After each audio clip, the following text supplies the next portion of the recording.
Trustees meeting for January 28th, 2025. Will you please stand and join me in the Pledge of Allegiance? I pledge allegiance to the flag of the United States of America and to the republic for which it stands, one nation, under God, indivisible, with liberty and justice for all. Clerk, will you call the roll, please? Mayor Karspeck. Here. Mayor Pro Tem Murphy. Here. Trustee Hardy. Yes. Trustee Albrecht. Here. Trustee Wing. Here. Trustee Ayers. Here. Trustee Kurtz. Excellent. Next on the agenda is citizen participation. This is a chance. Thank you. We have no one signed up for citizen participation. I'll just roll right along then. All right. Next would be consent. Trustees have anything they would like to remove from consent? Otherwise, is there a motion to approve? Motion to approve. Is there a second? Second. All right. Trustee Murphy has, I'm sorry. What do we got here? All right. Why am I blanking out? Sorry, Trustee Wing. slow down a second. Thank you. Trustee Wing has moved. Trustee Hardy has seconded. Clerk, can we have a roll call vote, please? Trustee Wing. Yes. Trustee Hardy. Yes. Trustee Ayers. Yes. Mayor Pro Tem Murphy. Abstain? Trustee Albrecht. Yes. Trustee Kurtz. Yes. Mayor Karspeck. Yes. All right, let's get on to our regular agenda tonight. And the meat of the meeting is going to be our Metro District Service Policy. This will be a review of our policy, and I'll kick it over to Administrator Kirk. Thank you, Mayor Karspeck. We've had a couple of conversations about this now since the Legacy Park Service Plan hearing. Christian, do you have the slides? Sure. As you'll hopefully recall, the trustees that were on the board at the time, we went through a very extensive policy development process for the creation of a Metro District Service Plan Review Policy that took quite some time with support from Charles Norton and our attorney Aaron Smith and others to put that together.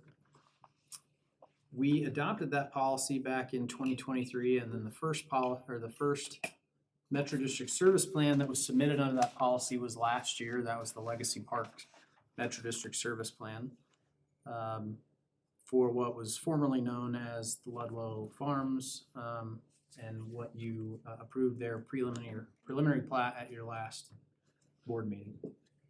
So I thought we'd start with just a quick review of the major points of the policy itself and kind of why we addressed them the way that we did.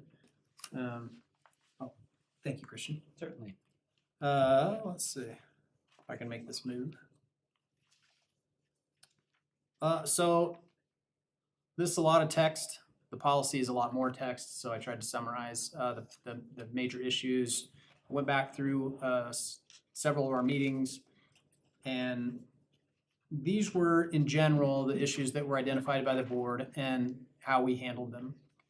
So in italics is kind of the issue that was identified, and then in the plain text is how we handled them. I didn't cite sections in the policy, although I'm happy to point those out. I did include the policy in your packet for additional review. We can go through those in detail as need be. These are in no particular order, but the first one was that the board was concerned at the time that they were being asked to approve Metro District service plans without really understanding what the development was ultimately going to look like. Service plans were being submitted after zoning was done. There were no concept plans on the books for many of these, or they were old concept plans that everybody knew was going to change. And so the policy requires that any new Metro District service plan or any major amendment, which is defined in the policy as a change in mill levy or debt service authorization or debt limitation, has to have an approved neighborhood master plan first. That actually includes projects that already have an approved PUD. So there still has to be some kind of neighborhood master plan approval. That could be the approved PUD. They could come in and go through that process with you, but the policy requires a concrete approved neighborhood master plan prior to the board considering a new service plan or major amendment. The board was also concerned at the time about making sure there was transparency in the process for new buyers, right? Everybody can make a decision about what their future finances can support in terms of monthly payment, property taxes, but only if there's kind of that informed consent, if you want to call it that, right? Like if we know what we're getting into, it's clear in the buying process, That was something the board wanted to make sure was there. So there is a required form in our policy that was included with the Legacy Park plan that basically says, if you had a house that was worth X amount, here's what your property taxes would be with the Metro District, and here's what your property taxes would be without. It's a very simple and easy to follow form. It's recorded. It has to be provided as part of that due diligence process when somebody's buying a home. And so that should create a better awareness and understanding that the property tax burden in most cases is twice what it would be outside of a Metro District. I have a process question. Sure. If we have a comment or input on any of these numbers, would you like us to wait until the end, or would you like some input as we go through it? I will leave that to the board. I think for simplicity's sake, let's go through all of these first. Okay. And then we'll come back and touch on anything that's still outstanding that I already know or that I've heard either via email or during discussion. I have that in here too, so we'll cover some of the existing concerns and questions that we still have. And then we can add to that any feedback about how we should handle things differently if need be. Does that make sense? Sure. The third item was that we wanted to make sure that there was citizen representation on district boards, especially those that were responsible for managing a district or its debt. And so that's in the instance where there's a control district that may be allowed. We wanted to make sure that that control district had resident representation, that it wasn't just made up of developer representatives who owned a tiny 10 by 10 piece of property in the development. That is how the Legacy Park service plan was developed. The requirement in their service plan is that the president of the control district must be a resident of, or an eligible elector, resident of the control district and one of the sub-districts. So that at least the board president is somebody that's representing, hopefully, property owners in the district.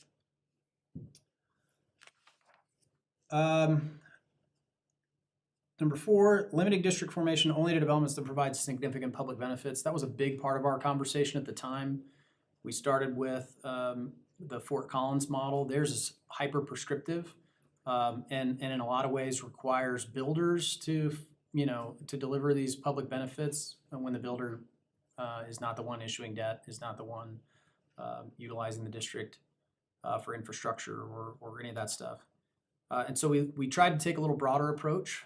A lot of the same kinds of categories. There are some required public benefits that must be delivered as part of a service plan submittal, and those are above and beyond what's minimally required in the code. And then there's a handful of what I would call elective categories, and the developer has to choose at least 2 of those. So they have to have 4 significant public benefits under the policy, 2 of which are priorities of the town and are outlined in the policy, and then 2 of which can be selected from these other electives, a couple of which we'll talk about here in a sec. 5, the board, actually this was something that staff brought up, but the board at the time supported. One of the issues that we heard was that districts were having a hard time funding maintenance early on in their formation because until the full assessed value of the subdivision is available on an ongoing basis, sometimes maintaining the significant amount of parks and open space and other things that are required were exceeding the annual revenue that's being collected because the full subdivision wasn't built or wasn't reassessed. So the policy requires that developers fund that maintenance until such time as the district is financially capable of doing that. It does allow the developer to be paid back, so it can enter into an agreement with the district where it can be paid back for those maintenance expenses, but so that at least there's not a gap in funding and there's no question about who's ultimately responsible for making sure it gets maintained until the district is financially capable of doing so.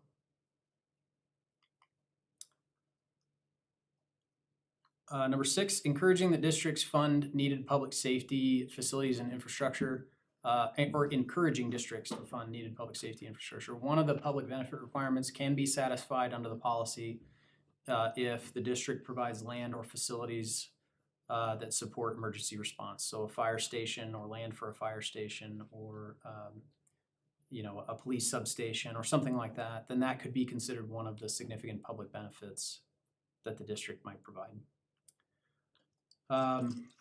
Making clear that the district can be used to fund the acquisition of stable water supplies. So that's one of the public benefits. If they're acquiring a significant amount of new water to add to the town's portfolio, the district can be used to pay for that water. As we all know, water is exceedingly expensive.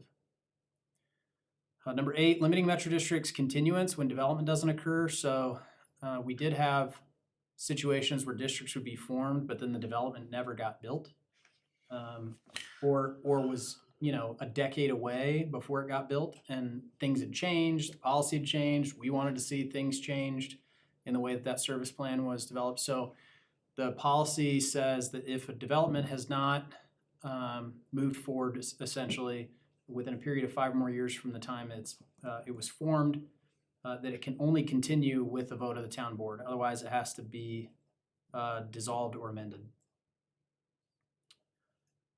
And then lastly, reiterating that districts must allow public access to their facilities. So there's clear language in there. That's the law anyway, but making sure that there's explicit language about the fact that they are open to the public. There's language in there about how they have to be open to the public, signage by the entrance to these facilities that explain clearly to the public how they can access the facilities. So just making sure that that's all clear, that the fact that these district-owned facilities are public, that's not a hidden fact. It's not like a single tiny line at the bottom of their website, but that there are signs posted and that there are clear notices that make it explicit that the public is allowed to access those facilities. Those are kind of the broad topics in the policy. There's a lot of other detail in there, of course, the submittal process, the review process, information about required financial submittals to justify to demonstrate that the district can defease whatever projected debt they have, all those things. But these were the kind of the biggest topics that we addressed in the policy that were driven by board and public discussion. So since that time, again, the Legacy Park Metro District Service Plan was submitted to the board and was approved back in March of 2024. That was the first and the only plan that has been reviewed under this policy. But since that time, that was kind of our first, I call it a press to test. Maybe that's an aerospace term, but that's what people used to say back where I came from. A lot of aerospace there. Press to test. And so now we've had a chance to say, did the policy work as intended? Were there issues that came up during that service plan review that we want to correct for future service plans? Did the policy address the issues appropriately?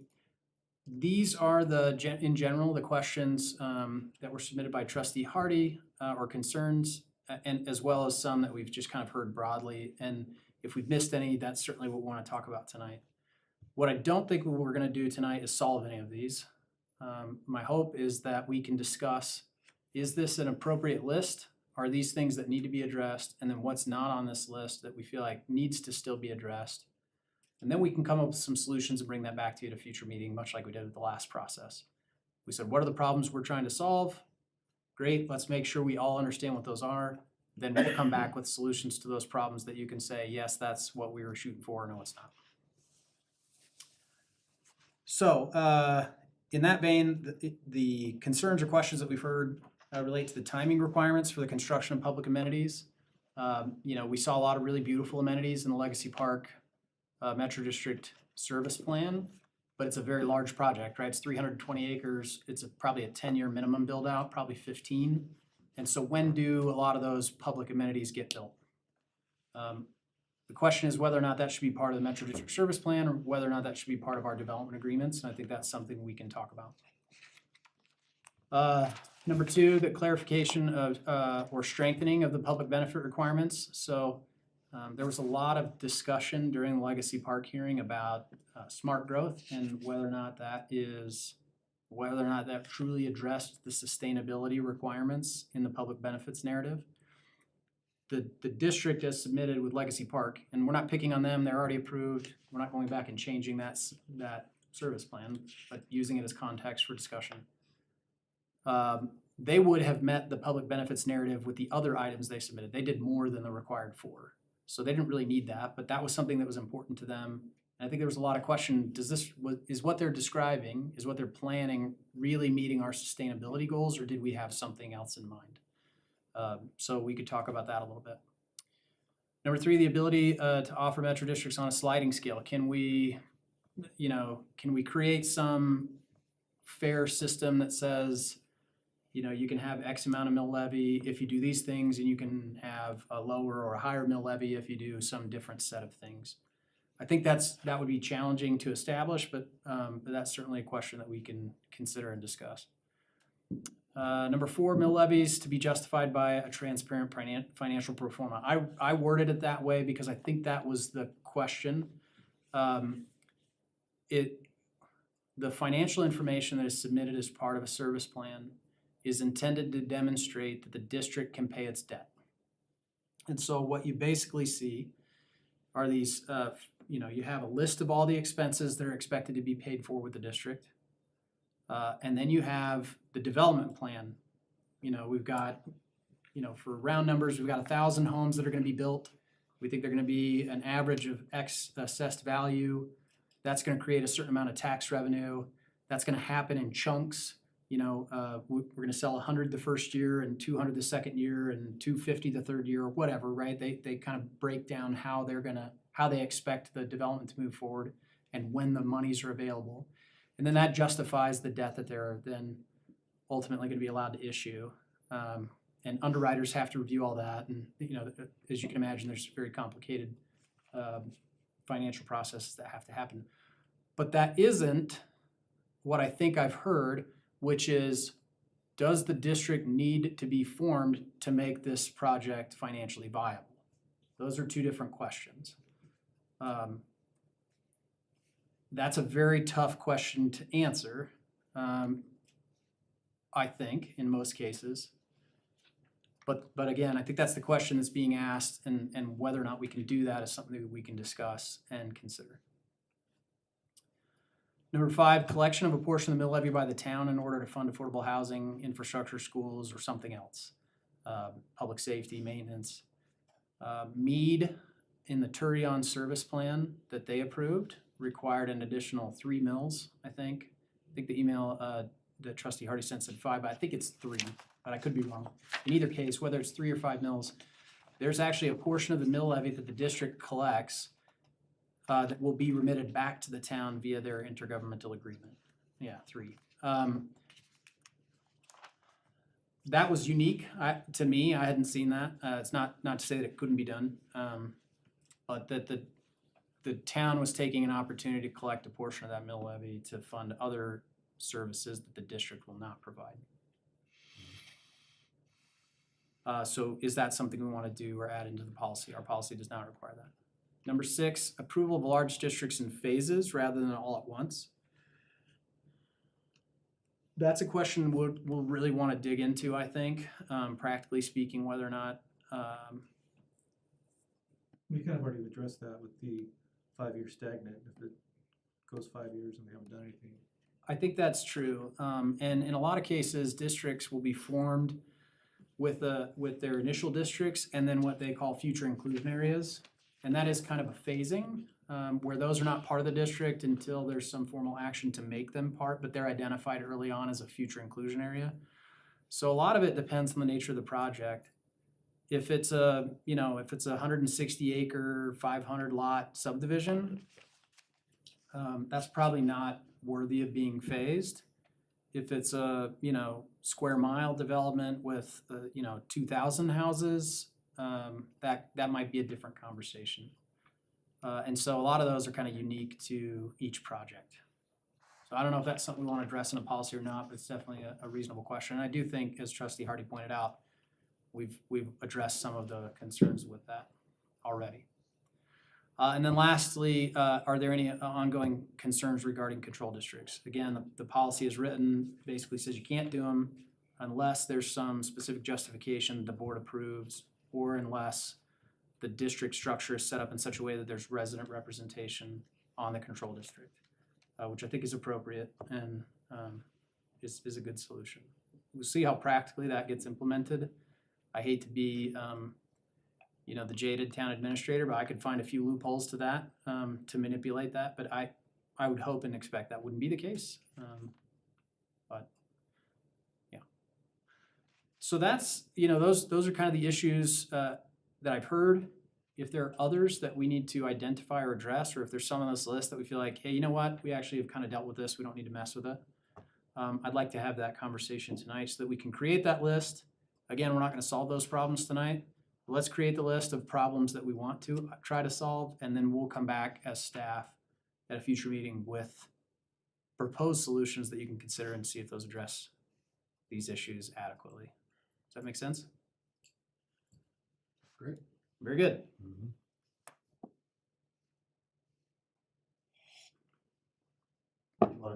Sorry. If you want to lead the discussion, or I can. Go ahead. I think you got a good control of this. I mean, do we want to just go in a row under 1 through 7? I think perhaps, is there anybody on the board that feels like, hey, something on this list has already been dealt with, maybe we don't need to mess with it for the time being? Well, 6 probably kind of covers that with the 5-year stagnant, I would think. Unless we wanted to. You think 6 should go away because the 5-year stagnant? We already have that policy in there that says if they haven't built on that metro district within 5 years, they've got to come back before the board, be approved. So we've got some sort of fail-safe in there to say, hey, your first 2 metro districts were built, you didn't really keep your promise, and now you want to come back and get this approved now because you didn't build on it yet. We're not going to approve it now, or something, I don't know. Kind of hold some accountability is kind of what I think I'm trying to do with that. I mean, we've already built that with the current policy, I think. Okay. So go ahead, Mayor Pro Tem. Oh, I was just gonna add, and I'll throw this out here. I'm actually very comfortable with our policy as is currently. Going through the process on Legacy Park, I thought went well, and addressed most of the concerns, but I'm certainly open to entertaining if you guys are looking for change to this, any of these points, but. As I remember with Legacy Park, there was some disagreement over the extraordinary benefits. Is that something we want to tackle? Yeah, you're talking about how they listed more than 4 and we're tying those categories to the town. Some of them seem maybe like, I won't say they were reaching, but like it was hard to draw a direct line. And I think, from my perspective, sitting in that hearing and listening to the questions, it seemed to me the primary issue was related to sustainability. That was a conversation we had already had with them at the staff level. Like, hey, they legitimately had 60 slides justifying why their development was a sustainable project. But it was stuff like, it's a compact development pattern, higher density, less infrastructure need, all very legitimate and I think well supported with, via studies. Certainly, compact smart growth development patterns are more environmentally and economically sustainable in the long term. I don't think that's that issue, but I think the question was, is that really what we meant when we were talking about sustainability? And my suspicion is, sitting through that and thinking about it, early on in the policy development process, a lot of the conversation was like, should we require, 50% of the homes to have solar panels? Or, is there some kind of concrete metric that we can say, this is what we expected? And I don't think that the public benefits narrative requirement is that explicit. And so, I think they were legitimately making a valid argument, but I don't know that that's what the board expected to see. At least that was my take on it. I felt like they built a lot of stuff that we would normally see without the service agreement asking for stuff. It was like they're building, if we didn't have a Metro District service agreement plan, they're building just as if they were building it normally. To me, it didn't like take that extra step. That may or may not be true. They certainly could have built something very different than what they proposed. Whether or not they would have, I don't know. What I do know is I think they're providing, at least Legacy Park as an example, was providing significantly more parks and open space. They were providing a really large mix of housing types and a very kind of smart growth development pattern. At least that was, that's what's identified in their neighborhood master plan. And the question is that above and beyond what they would have been required? I think the answer to that is probably yes. They could have done something different and much less, I don't know what the right term is, maybe much less kind of progressive or outside the box. And I wouldn't say that their project is groundbreaking or completely unique. It's certainly different than any of the other subdivisions that we've seen developed in the last 15 years. So it did generate a combination of our code and our Metro District Service Plan requirements, I think did generate a different kind of project. Yeah, I think maybe one way to articulate it is that I'm remembering the sentiment in that evening when it was approved is that they were gonna do it in a place.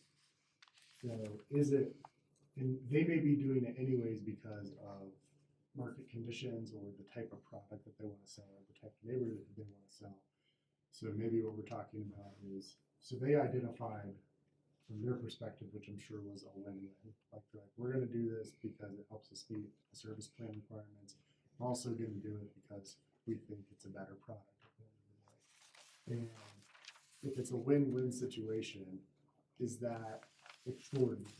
You get what I'm saying? Like, and should they be penalized because it happens to be a win-win? Is maybe another way to look at it. I think that's a great way to ask that question. Is it a problem that it is a win-win? Or, we're trying to exact something from them, and I don't know that, Yeah, I think both of those can be true, yeah, but I don't have an answer, I'm just trying to. No, that actually that was a good summary. Yeah. Trustee Wing, anything? I know I'm only asking on you guys because you guys have a lot of interest. Yeah, and as I review the town of Berthoud policy for service plans and metro districts, if you were to read it, you'd go, this is good, yeah, you got it all covered. But when you live it, it's different. And there's words in here and sentences in here that are not restrictive enough. They're not specific enough. And I don't think this is the forum to do that. I think it's appropriate, actually. I think we'd like to have some of that specificity, because we can't I can't provide any kind of proposed solutions if we can't be specific about what the problem And is. I'm gonna bounce around just for a second, and I'll come back. So I think the last page on that, service plan and metro districts talks about oversight. And that the town will designate members of staff to be liaison between the town and the residents in all districts. Individuals shall review the annual report, et cetera, et cetera, et cetera. And I don't know how much different this new stuff is than what I'm living with where I live, but that if that's happening today, I'm shocked. Because I have an example after example after example after example of issues that should have been addressed and should have been, some are financial, some are accounting, some are ethical, some are process and procedures. So I can't tell you how important that last page is of this document to have somebody in place who understands metro districts, understands accounting, understands the law, and understands the specifics, and can dig into things and talk to residents about their concerns and attend board meetings so they can get a full flavor of what's going on. The other thing about service plans is in my neighborhood, 50% of the residents were out of state. Most states do not have metro districts. These people have never heard of a metro district. They don't know what they are. They don't know how they work. You can argue, well, you're buying a house. You should know what you're doing. This is the service plan. It's over 200 pages. How many residents do you think read this service plan? I would push none. There might be a lawyer or two in the neighborhood who did it. So Prior to purchasing. can we challenge ourselves to make a document that's a layman document, not hundreds and hundreds of pages with extremely complex and difficult things to understand, so that when someone buys a home, they've got 10 pages where they go, oh, that's gonna happen to me? Oh, I might be on the hook for this. I think as a not a lawyer, not a chief financial officer, not a president of a company or executive, and they're not all expensive homes out there. There's people in townhouses, there's people in smaller homes. and they do not have the education or the wherewithal to comprehend all of the legalities in this. At the end of the day, if it changes their mind or not, I don't know, right? They're living there because they love the area. But the first year, because of the way taxation happens, their property tax is not double the first year, right? But after a couple years, Gets reassessed. yeah, and then people are kind of getting shocked. But I need someone to say, many times in here it talks about a debt capacity. Well, the developers at the beginning, when they were the only ones there, set up and authorized almost $1 billion of debt for that neighborhood. You can say, oh no, they can only do this or that. I have a hard copy. And it may even be in the service plan, but that's how much debt they authorized for that neighborhood to take on. Well, you don't have to be a rocket science to figure out, you burden that neighborhood with that much debt, that's a problem, right? And then as you look at some of the wording in here, for example, how much property tax will the district collect? And it says right here, 55 mils for the debt and 17 mils for the operations and maintenance. Well, I just so happened to coincidentally get my bill today in the mail, and it's 79. If I do the math and I add 55 and 17, that's 72. There are, I want to be careful with my wording, but there are instances where they're able to amend and change some of these government things, and there's some words that I'm not familiar with, and these Tabor things that they work around, and they can add extra mill levies on every year. Yeah, so maybe I can address a few of the issues you've Well- identified Okay, before we get too far, because I'll forget some of them. The first is, the way the policy is structured, the town is not an enforcement agency. We're not an enforcement entity.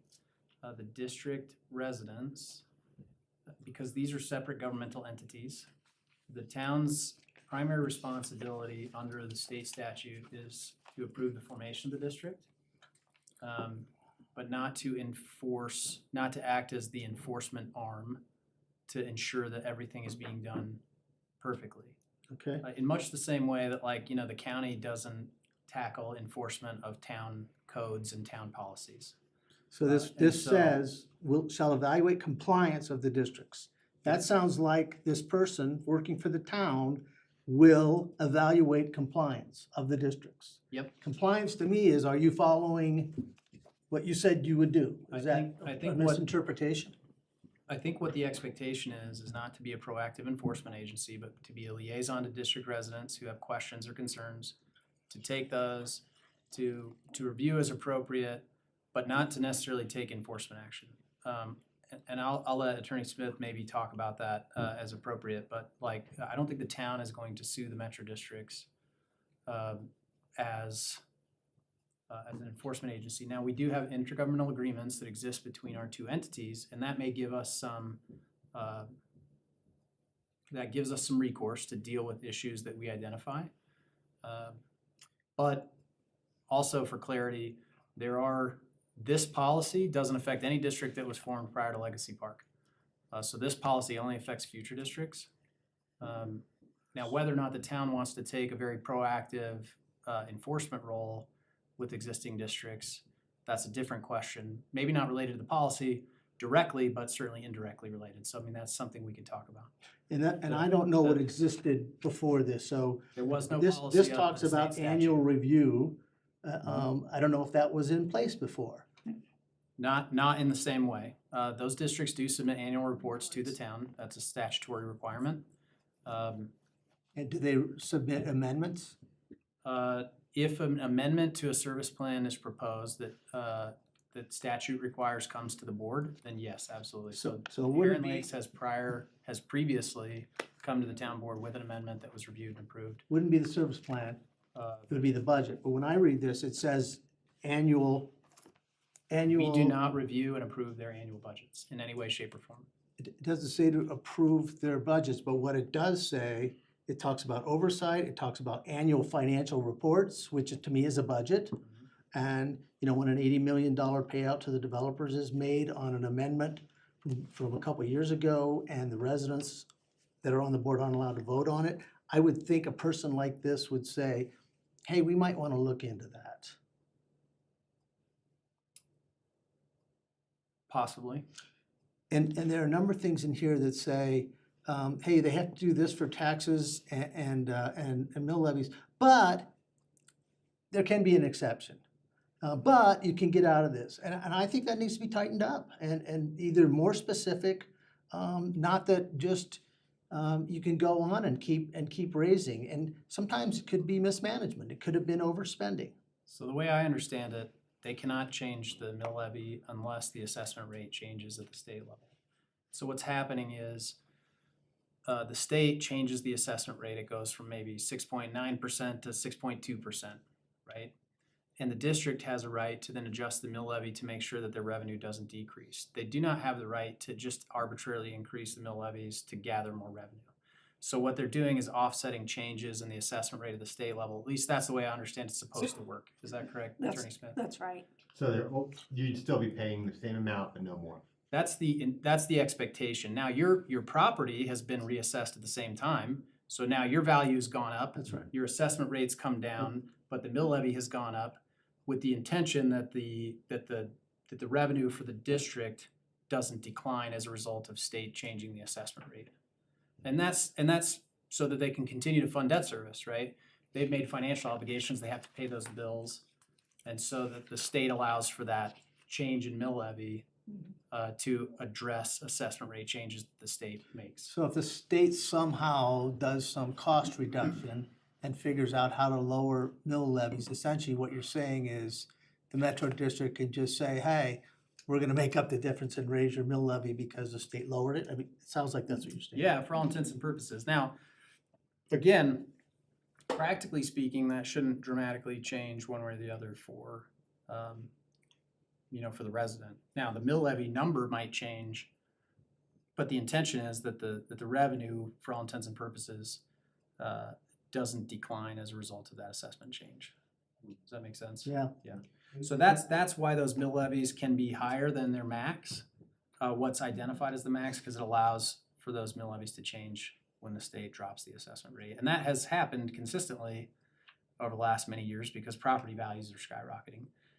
And because the commercial assessment rate is fixed in the Constitution, there's all these kind of goofy calculations that we do as a state, but that's what allows for that.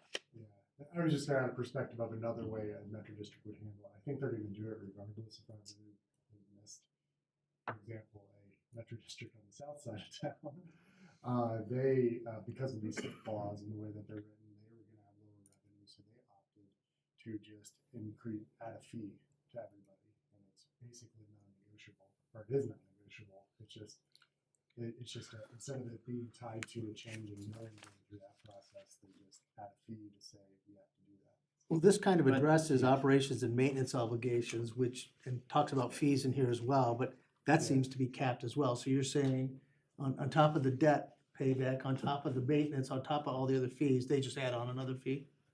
Well, yeah, for like in this particular case, for landscape, which is probably needed, looking at the condition of it, but I don't know, but I'm just saying Now, the intention is that those boards that the board has to approve the fee. yeah, And if the board is made up of elected residents, then it's no different than the town board imposing a fee on town residents to pay for things, which we do all the time. And so, it's intended to work in a representative kind of fashion. yeah. Now, whether or not that's the case in that particular instance, I don't know. But if there are residents on that board and they're approving that fee, that's what they were elected to do. My understanding they have a is right at to do this that. point, it's an all-resident board. And the residents looked at it and said, our mill levy for maintenance isn't sufficient to pay for the maintenance bill, and we don't want our neighborhood to suffer, Mhm. and we're not allowed to raise the mill levy, so our only alternative is to charge a maintenance fee.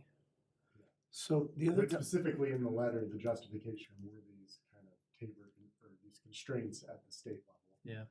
That I think caused actual revenues to drop, so. Well, that seems like everyone's gonna adopt that sooner or later. It is kind of an interesting argument that I probably won't try to make legally here, but does that amount to a property tax? Yeah, It- I mean, you a know, fee should be for a special use. But if you have to pay it because you're living there, that seems like that should be a mill. So I think that's that's a question, but, yeah. But I heard that I heard that scenario, and that was my understanding, that it was a resident-controlled district that made the choice to impose a fee on themselves to pay for maintenance.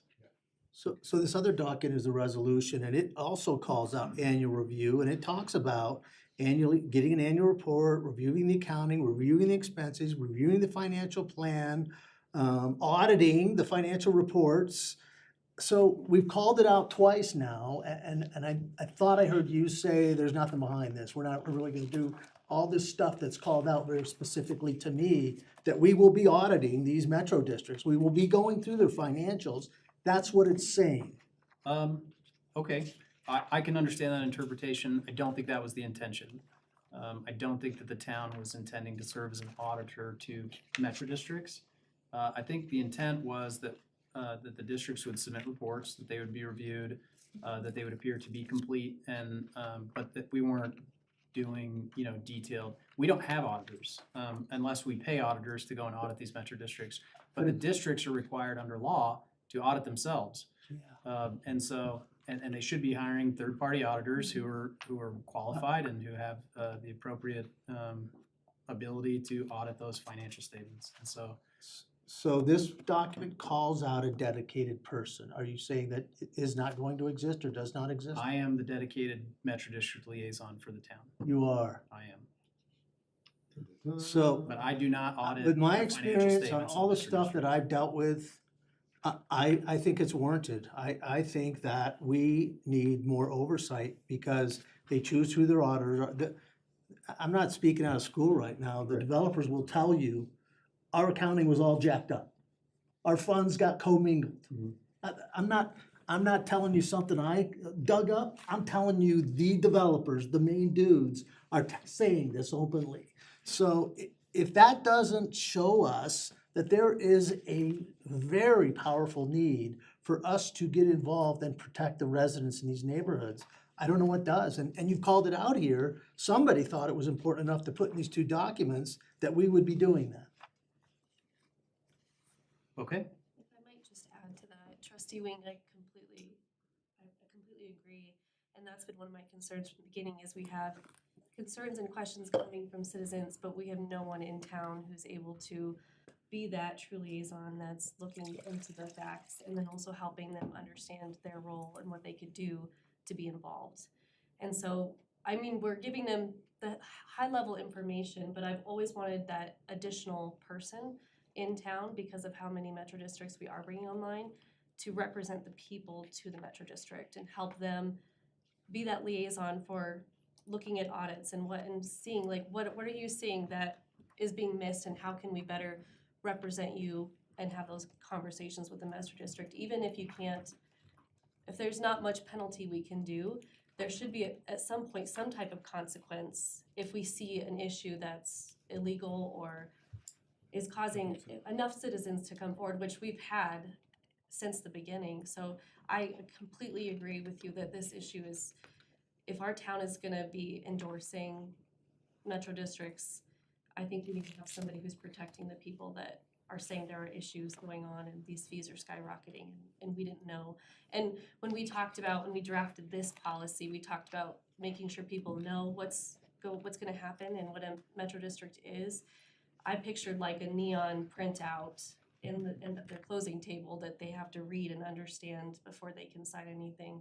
Because I agree with you, they're not gonna understand a large document. So for have clarity, we implemented anything like that or?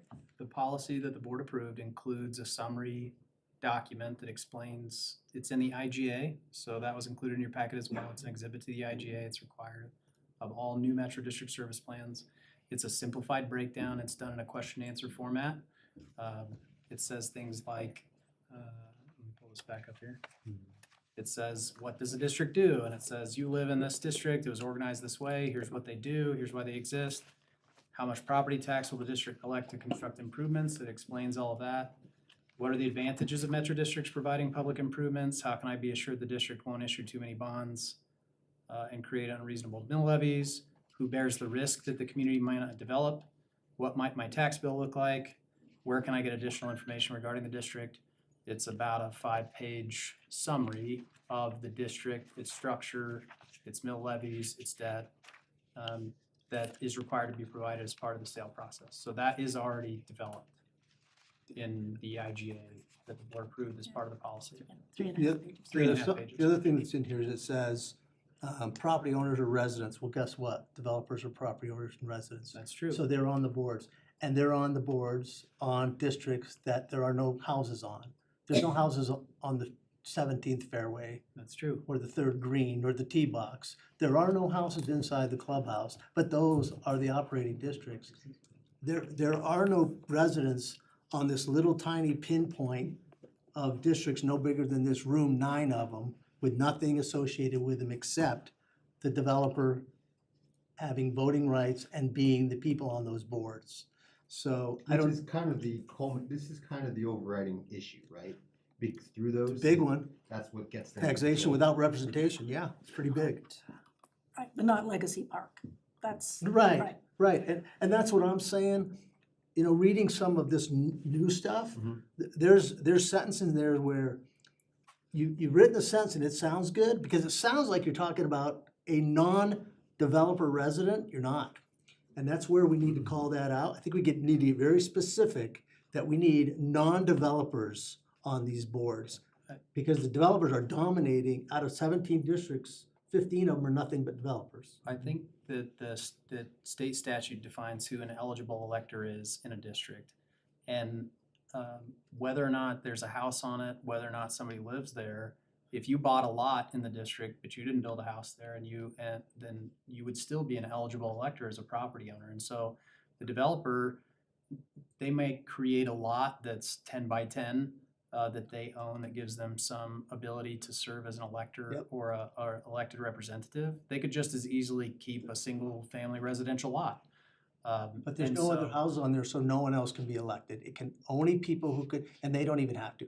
And plus, they've written it where they have no term limits, so they're infinity, as long as they could Could be we, I board. just want to break these up because these are important. Could we legally put in term limits?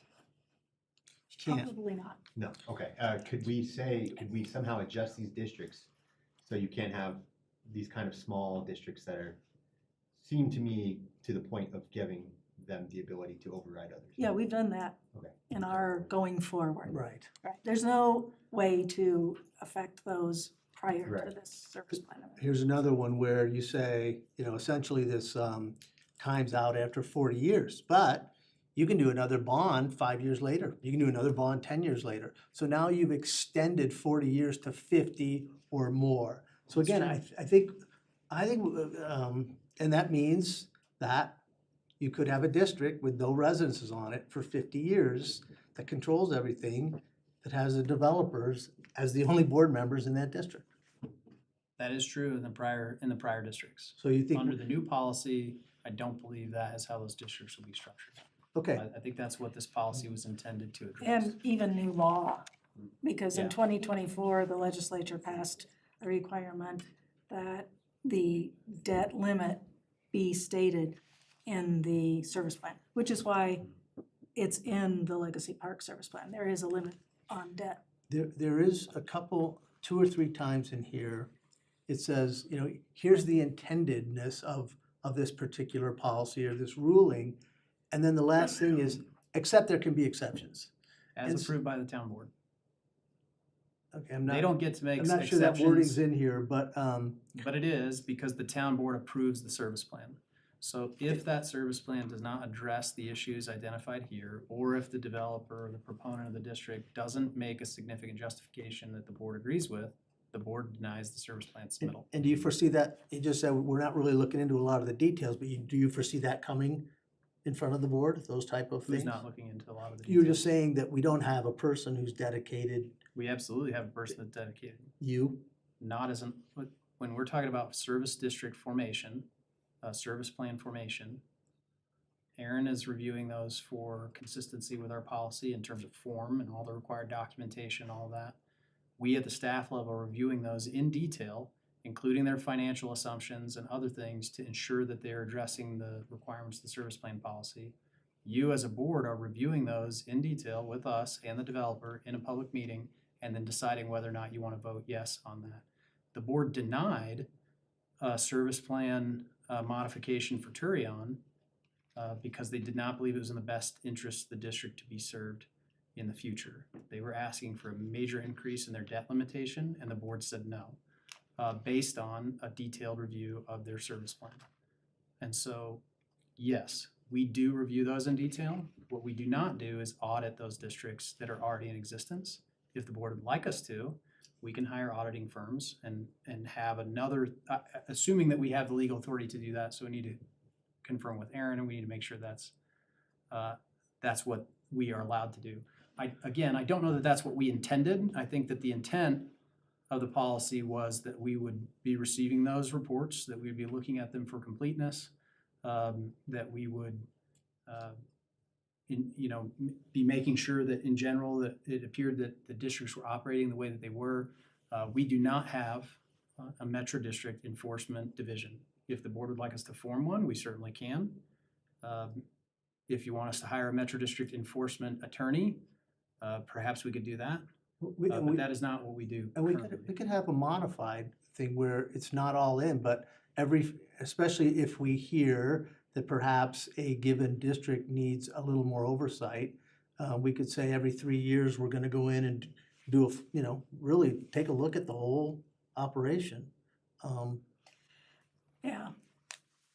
So it would never have, there isn't anything in the law to support a statutory town doing that as anything other than sort of a cursory, we did it because it made us feel better. So our town and the metro districts are separate legal entities. And so our town does not have an overriding superior, if you will, legal basis to tell the board of directors of a metro district what to do. I mean, they could perhaps ask, but there isn't any legal basis to demand that something be done, and then if it's not, there's no cause of action in a state court that would allow you to bring that claim. Okay, again, on Article 6, annual review, it talks about all these things that we should, annual reports, looking at revenues, looking at expenses, talks about, and financial plans, it talks about doing a compare of experience of the district. So that would be, to me, doing an analysis of, how come you spent $80 million more than was in your budget or than you did last year? It seems like that's captured in this paragraph. And I think that, again, I would go back to, the fact that if what we could do, and so the intent behind this was not to build in something that legally we can't do, right? So this is gonna be Okay. subordinate to the law as the law exists in the state of Colorado. There also is, the reference here is to a financial plan. So the financial plan is broadly that part of the service plan that was submitted, which is This is annual. This is annual Right, that- revenues, annual expenses. Right, but as against the financial plan.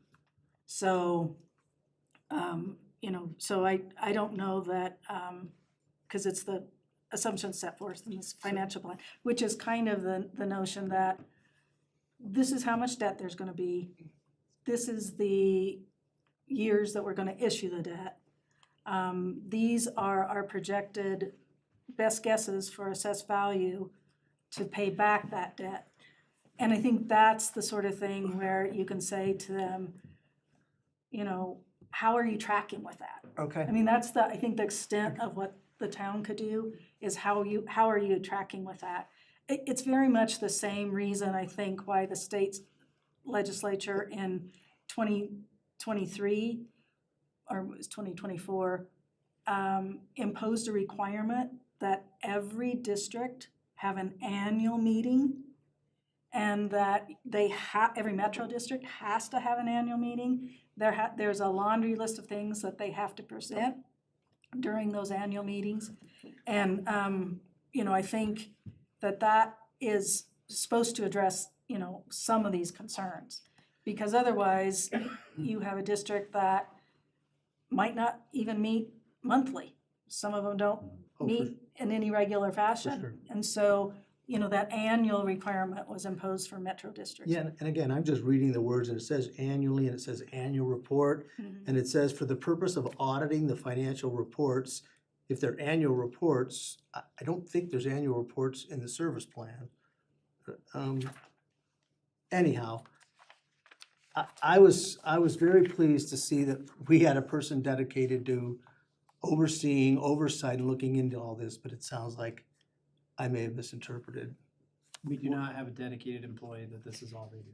Well, I agree with, if I may speak, Trustee Wing's interpretation of this document, the way you explained it. I would think the way that's worded, that we would have a manner of control over this if we see something going awry. So I think we And perhaps we benefit from do, either changing that wording and then expressing what we actually can and can't do, or we keep the wording and beef up our enforcement.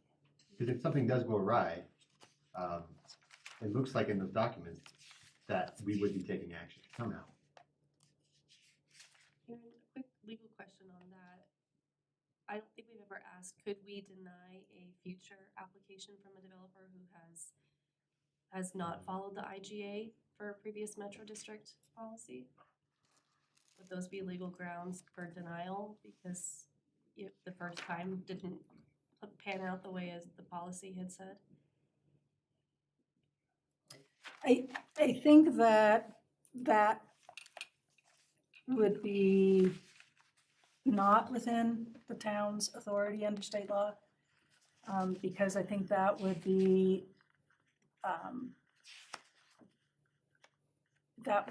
essentially changing state law. So state law allows for a service plan to be submitted, right? And then we have requirements for whether or not that service plan can be approved. Right now, our requirements, I don't think would wrap in a prior default under an IGA. But, maybe that was something that we could consider adding. I would think you would want it to be a material default under the IGA. And, The reason why I feel like something like that might be important is that it gives us what we can control, because we can't legally control how they operate once they go. But the IGA, and as it was stated that we all agreed on, if that somehow is brought to our attention that it's been lacking, and we can audit it at some interval because of the need, and then find out, maybe all of the developers are still on the board and it's several years have passed and the controls are not in the hands of the citizens, and the citizens have, any protection we could put in so that the citizens have a voice.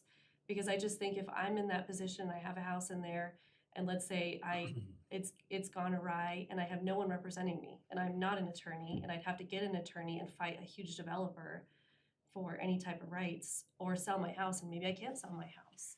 And so it's just, how can we as a town make sure those citizens feel supported, like this isn't gonna snowball. And I think these buffers that we've already put in place have created that. We haven't seen it maybe developed yet, and so that's where some of these concerns are coming from Trustee Wing. That's true.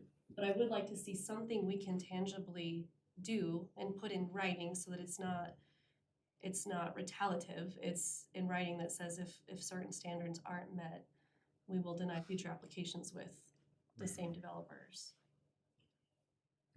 It's just a creative idea. Yeah, no, I think it's a good question. I think one limitation, and this is a question for staff, is, even though it's the same person or the same people who might be developing in our town, like, let's say there's a half dozen or so, it's different LLCs for each one, right? So it's going to be a different organization showing up, submitting a service plan. So even though you may see the same face, it's not technically the same applicant anyway. So even if we gave ourselves that kind of stick, I don't know that we would ever see a repeat where we could say, this LLC is on the naughty list, and therefore when they went for another, service plan, we could say, that it's gonna, instead of like green grass NOLA, it's going, you know, it's just gonna be something completely different. And so, but I like that, I like the No, concept. no, that's a great point. And ideally, we'd have a good relationship with these Yeah. developers, so we have a good product and can work together on future projects. However, if it's not good and the citizens have an outcry, I wanna know what we can do. And I think that's why this ongoing conflict exists, because there's state statutes protecting them, that we only have so much we can do. I think that there's, I think we need to both look into what legal recourse do we have? How far do we wanna go? Do we want to audit and manage the funds, the metro districts? Do we wanna question every decision that they make? You know, there are some things that maybe are objectively obvious, and there are others that are not. And so where does that responsibility lie? If the town hired an auditor and residents of the town believed that our auditor was lying in their audit report or didn't do a sufficient job of ensuring that financial controls were in place, and that resident went to the county and demanded that the county take action against the town for not managing its finances the right way, the county would say, we are not, the town is not subordinate to the county in that way, that's not what we do. I think there are other legal remedies for those residents or property owners in the district or in the town in the instance that I'm suggesting. But I don't know where that lies for us.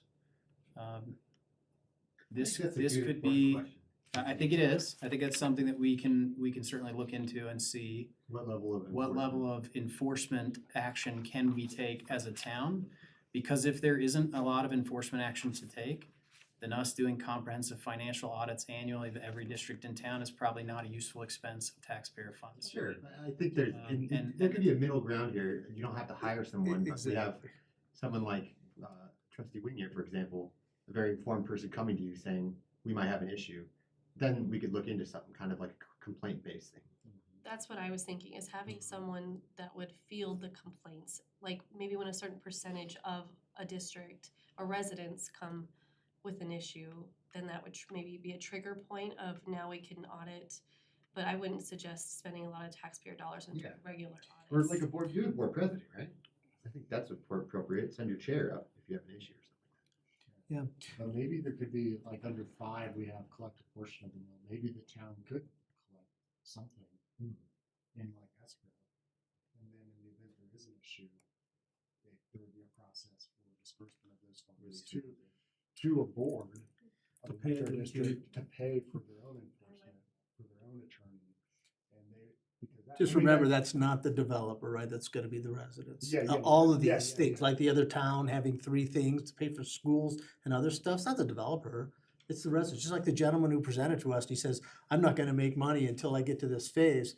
Well, he didn't take into consideration that actually he's gonna issue bonds and all that stuff he talked about is gonna be paid for. So this ultimately all falls back on the taxpayer and the resident.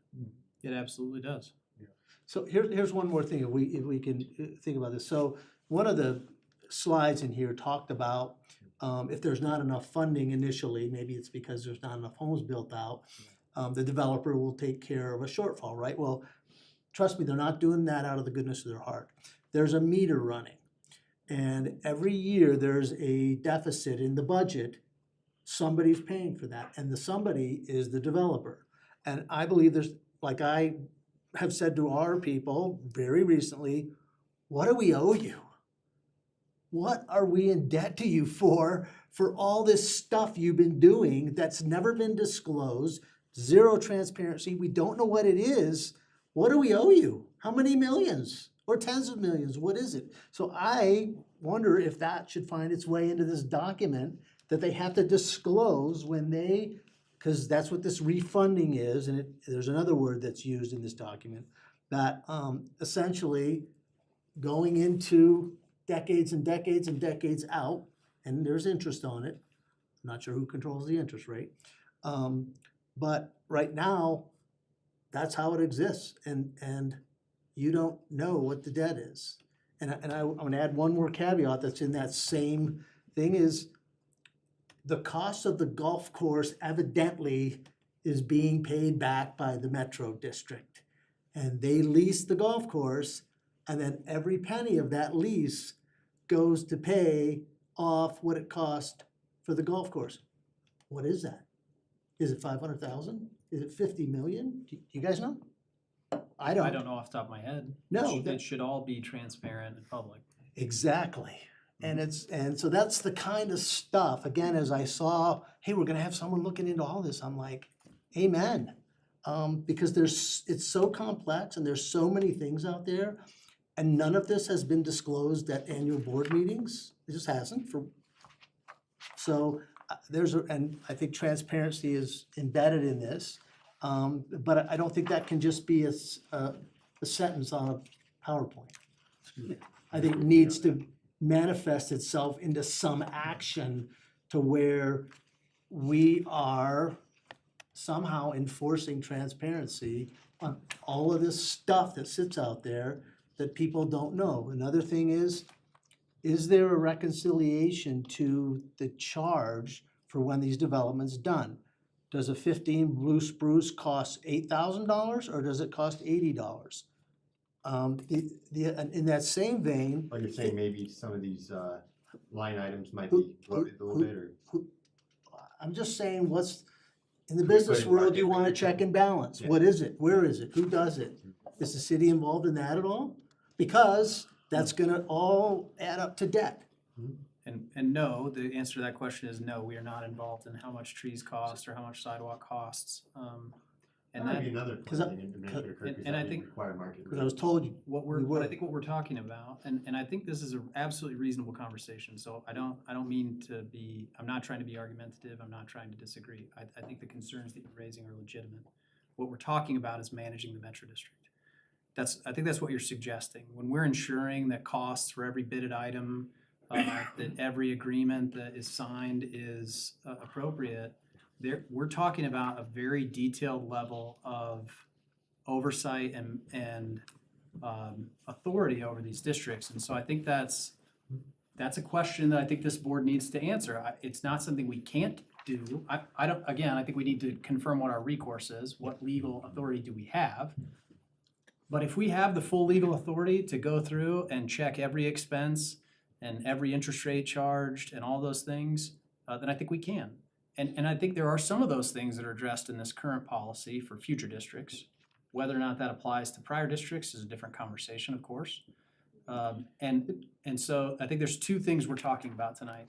There are problems, or there are potential problems with existing districts that may or may not have been identified by residents or anybody else. And then there are future districts that may or may not be formed in this town, and how do we want them to be formed in this town? Exactly. So, and obviously those two things are related, right? We don't want to recreate sins of the past, even if those sins of the past are technically legal. They may or may not be. I'm not saying they are or they are not. But if those are things that we can control for in the future, then we should establish some more specificity in the policy to address those items. And then the question is, how far does the town want to go, and how far does the law allow us to go? I think those are both important questions that we have to answer. So think about this just for a sec. Besides government, think about this. Somebody's putting in a cul-de-sac, a developer, and he's putting in a sidewalk, and he's putting in a street, and he's putting in electrical, and no matter what he spends, he's gonna get reimbursed for it. Because he's gonna issue a bond, and he's gonna say, this sidewalk cost me X. Now, it would appear to, and then who owns the debt? The resident. So it would appear to me somebody somewhere should have some accountability, because if there's no check and balance, there's no check and balance. And then if he owns the cement company, or he owns the landscaping company, and I'm not necessarily making this up, or he owns some other business, the fence company that's doing all this work, just think about what I just said for a second.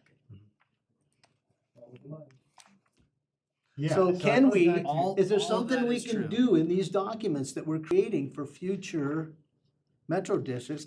Is there some safeguards we're able to embed in these documents? So the financial plans that are required as part of the Metro District Service Plan review include the expected construction costs associated with the improvements.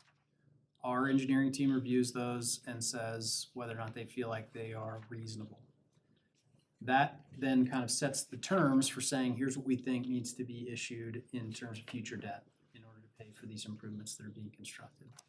There is leeway in that process. Sure. And we do not then go back and check to ensure that, you know, if they said, hey, we thought concrete was gonna be $1.2 million, we then don't go back and require that only $1.2 million be spent on concrete. That's not really how that is set up, but they have they outline a budget, an expected cost of improvements, that we review and then that we determine whether or not it seems reasonable. But there is flexibility in that process. And they're also making projections about what they think it's gonna cost when the time occurs, and there's obviously built-in cost escalation that can be, you know, could be reasonable or unreasonable, but we're trying to make good, reasonable decisions about what those may cost up front. The question is then how far do we go in terms of making sure that those charges are reasonable in the future? And it may be, there are lots of instances I can name specifically where a member of the development team is also the contractor that's building stuff. Now, they may be making a profit as a result of that, I don't know, and kind of how all that's structured. But it doesn't necessarily mean they're charging more than they might charge otherwise. Sure.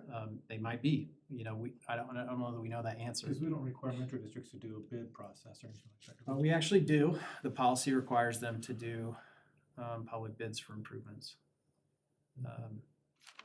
And state law And requires. state law requires it, so. So they have to follow the same rules the town has to follow. There are sunshine laws associated with districts, special districts. They're a little bit different than those that apply to towns because we're different governmental entities. But state law, and really up until we had this policy, state law governed the formation and the operation of those districts entirely. And in the last year and a half, we've added some requirements to future district formation, but we haven't changed anything else with respect to how those districts operate, other than what's implied in the policy or what may be agreed to in the intergovernmental agreement.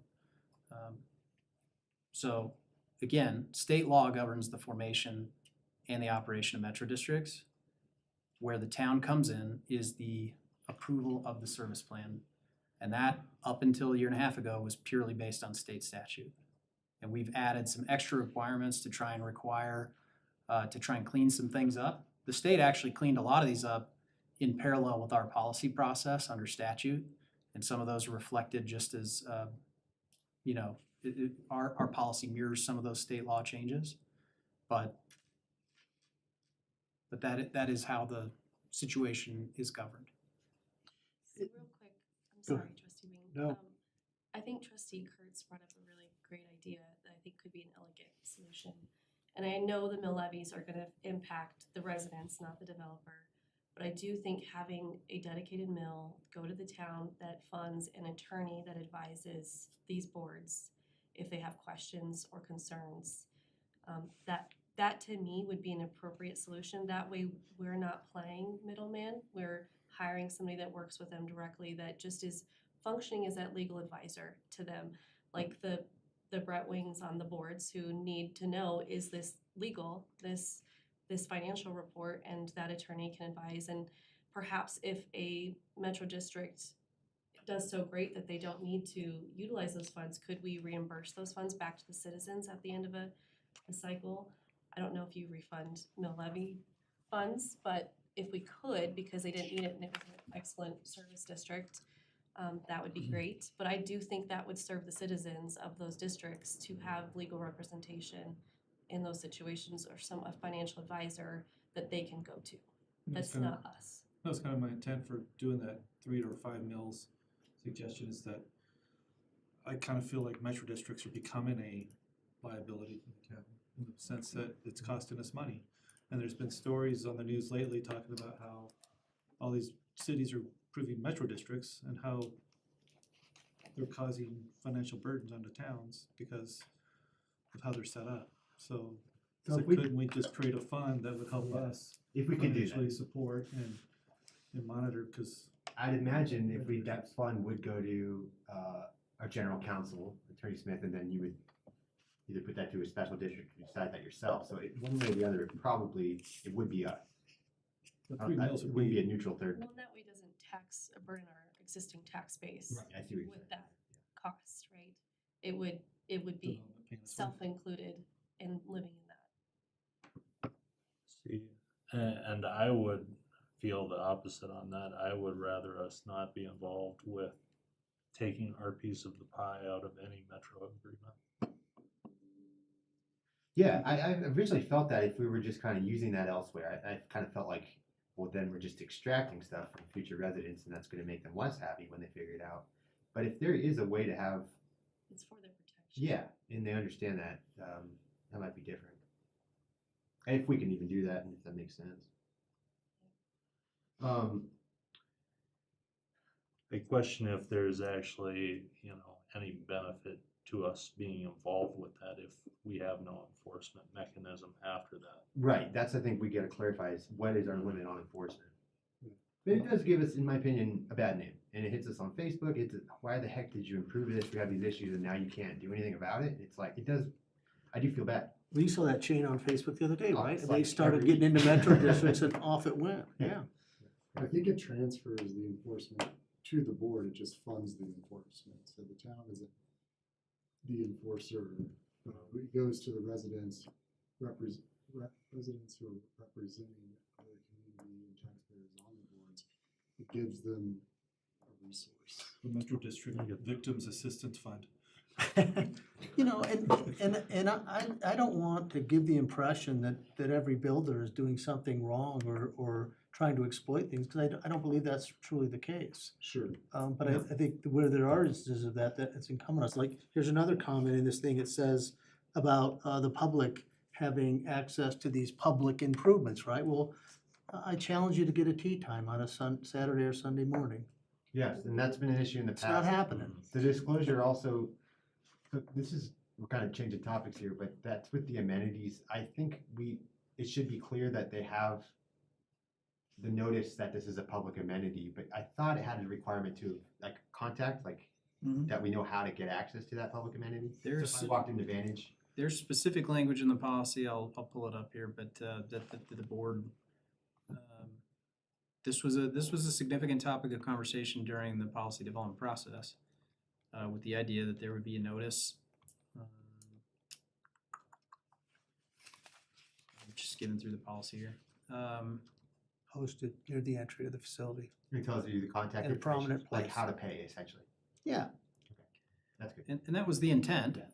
It doesn't prohibit the district from charging fees that are reasonable, that are different, because district residents are paying taxes to use those facilities, non-residents are not, and so the district has the right to charge fees to non-residents to Right. use those facilities. And I think Trustee Wing's point is that extraordinary benefit, that facility is at capacity. That's a tough one to tackle.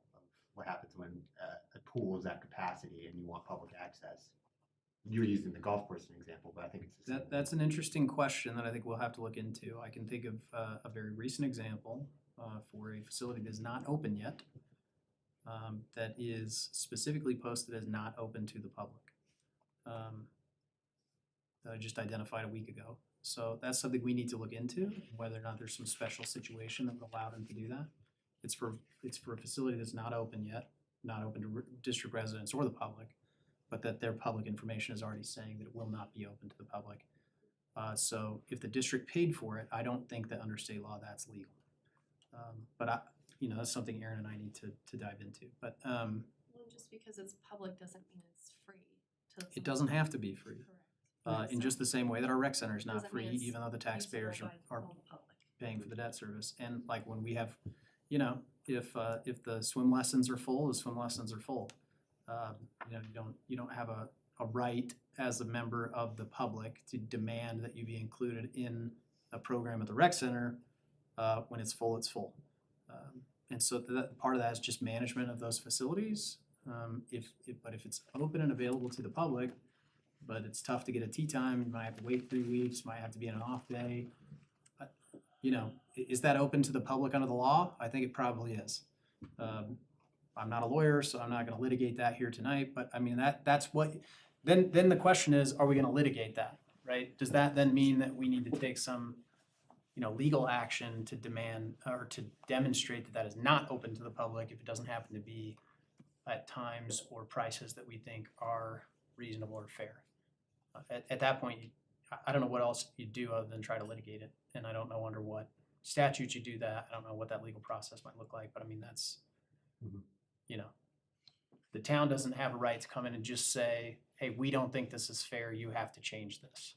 I don't think it works that way. Breach of contract at minimum with the IGA. It could be, but again, I think, you know, then we're talking about litigation, either way, right? I mean, we're talking And that about goes back breach to of contract. enforcement. It's a tough word, but it goes back to enforcement. What is our, as a statutory town, and then I'd also be interested as a home rule town, what we can do.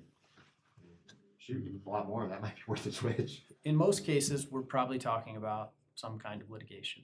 I don't think the law gives us any other authority to levy fines, to require changes in district governance. Like, I don't think we have the authority to do those things. And so at that point, the question is this something that we are legally allowed to litigate? And who could we and to be the litigate? plaintiff. Do we have to litigate the We'd have to metro, sue or the could we- district. Or could we just go after the? No, we'd have to sue the district. Yeah, the party to this IGA. Yeah, This is- that's the district. That'd it's be the not breaching developers. party. Yeah. And then you're suing your own residents, essentially. Well, but wait, This is why Every- everything should be banned. like in Finger Lakes, there are 17 metro districts. They're all separate entities. So could you go after the operating one? It's possible, but the operating one is gonna charge all those expenses to the other 17 Yeah. districts. Yep. Yeah.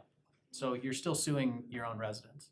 Hey, I just one other comment here on term limits, or debt term limits. So it's number 5 on section 4.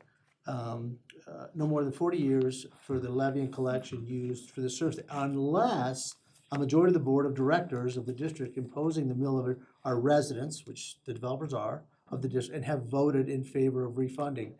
My issue with that is, again, the only people who are on the operating district are developers, and this says they, which would be a majority, because they're the only ones on it, could vote to But again, extend the 40 years. we're talking about two different things. So our new districts that are being formed will not be solely developer controlled. So this wouldn't be So applicable. this doesn't then. apply to the Okay, prior okay, district. okay. So I think that was intended to try, our policy was intended to try to solve that problem that you're identifying. Exactly. I think that's what this policy was intended to try to do by giving legitimate resident representation on the control district in the instance where those control districts exist.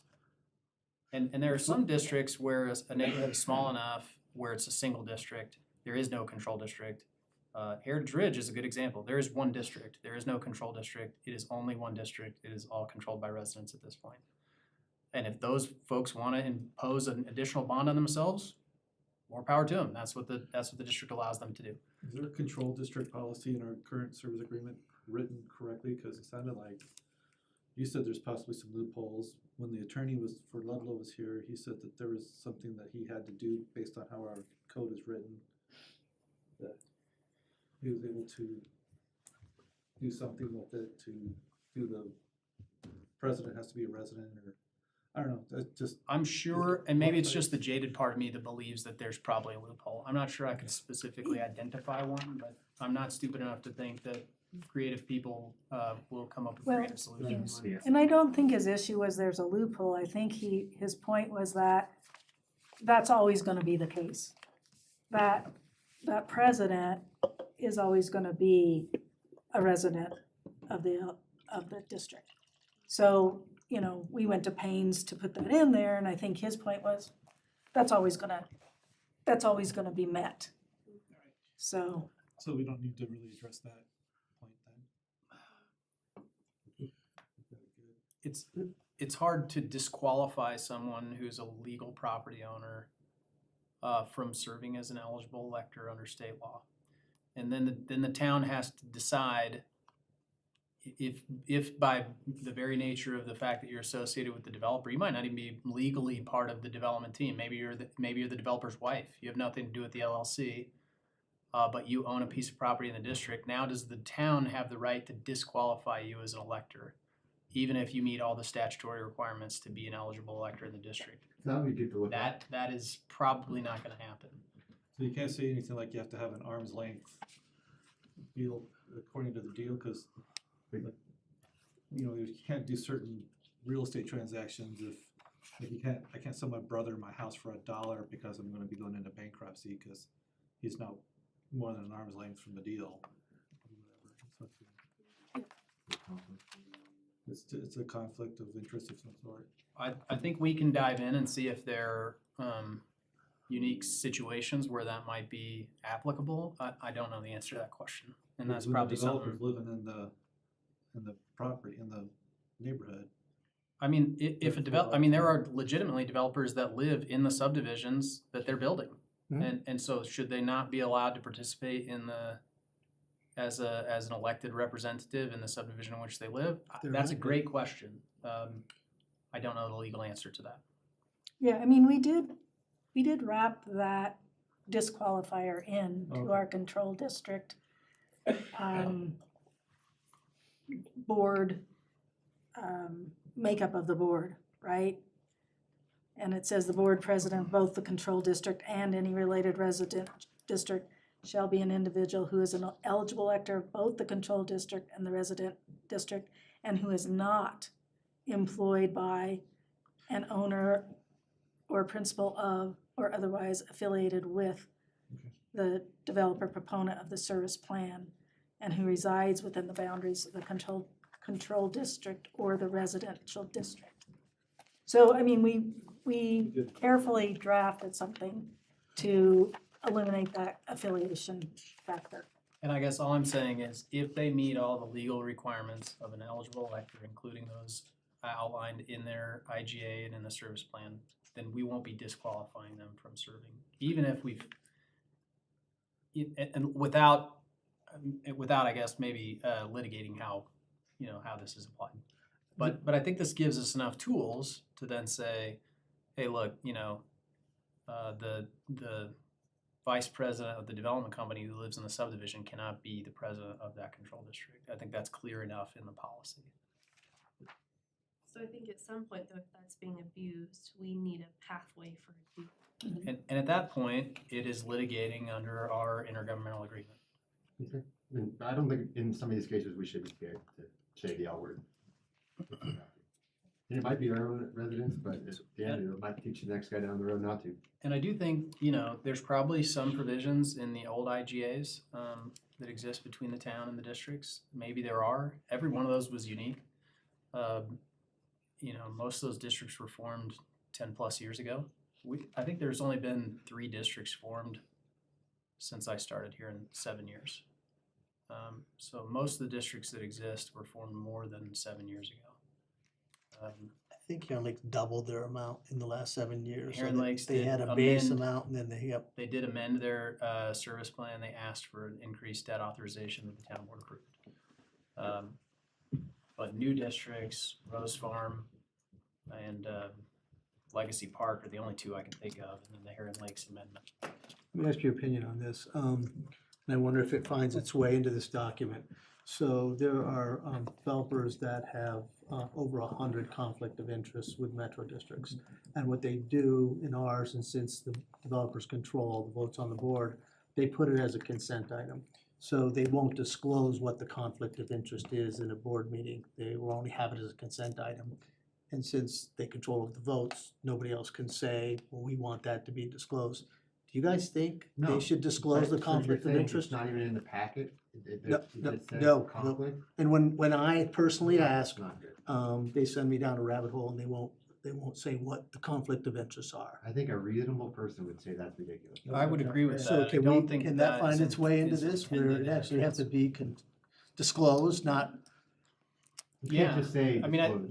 you have to state out what is your conflict. yes. And the state law says that if there is a conflict under state law and they are voting on an item that they can only vote on because of a disclosure to the Secretary of State, and they're needed for a quorum, that they are to disclose that conflict. So that has to happen. That's my, I can double check the statute, but there is a, Reading that literally and saying, well, Evidently, I'll the disclose lawyer conflict. of there is a Veterans disclosure has a that, different yeah, opinion. there is a disclosure that has to be made to the Secretary of State. And I would have to check the statute, but I also think it has to be made on the record that day, but I'd have to check You the know, statute. I went and looked at some of those that went to the Secretary of State, and all it said was, I have a conflict of interest. So maybe we can beef that up and say, just, not state that it's conflict, but explain. the Yeah. conflict. Yeah. Wouldn't you as a resident want to know think what we the all- conflict? I would fully expect that that would be part of the transparency process. So if there's some, if there's some loophole in the law that allows them to not actually disclose a conflict, only to state that they might have one, then maybe that's something we can address. But once again, for the sort of 30,000 foot picture, and I think we're kind of going in circles a little bit here, can we? Because we're two different governmental agencies. So if they are doing something like that, that is conflicting with the state sunshine laws, do we have any recourse as a town board, or is that something that the residents of that district need to bring up with the state? Or with the Yes. district attorney or however that Yes. legal Right. process works. I So- think the answer is yes. So us arguing about, I enjoyed the conversation, I'm not complaining, right? But us arguing about what laws we can hold them accountable to seem like a circular argument because we can't. As soon as we voted on that district to be allowed to be created, we have set them up as a separate independent governmental agency, which we now no longer have any control over. And so any concerns or any legal inconsistencies, I'll use the nice word, that has to be brought up legally by the people who are being affected on it, which is only the actual board of the district and the residents that live in that district. Aren't we I putting the think- policies? We're stating the policies here, so that's all, I was bringing it up to, But- should it be but- a policy? But can it be? I think- I don't know if it can be. Like, I- I don't know if we can make that our policy, because this is something that somebody brought up before.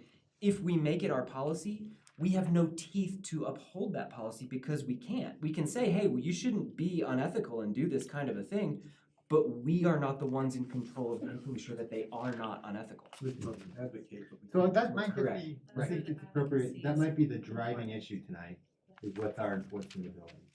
We can advocate and be the middleman, but we can't enforce it. Well, that's why I would encourage us to have a third-party legal representation that we pay for, but we stay out of that argument.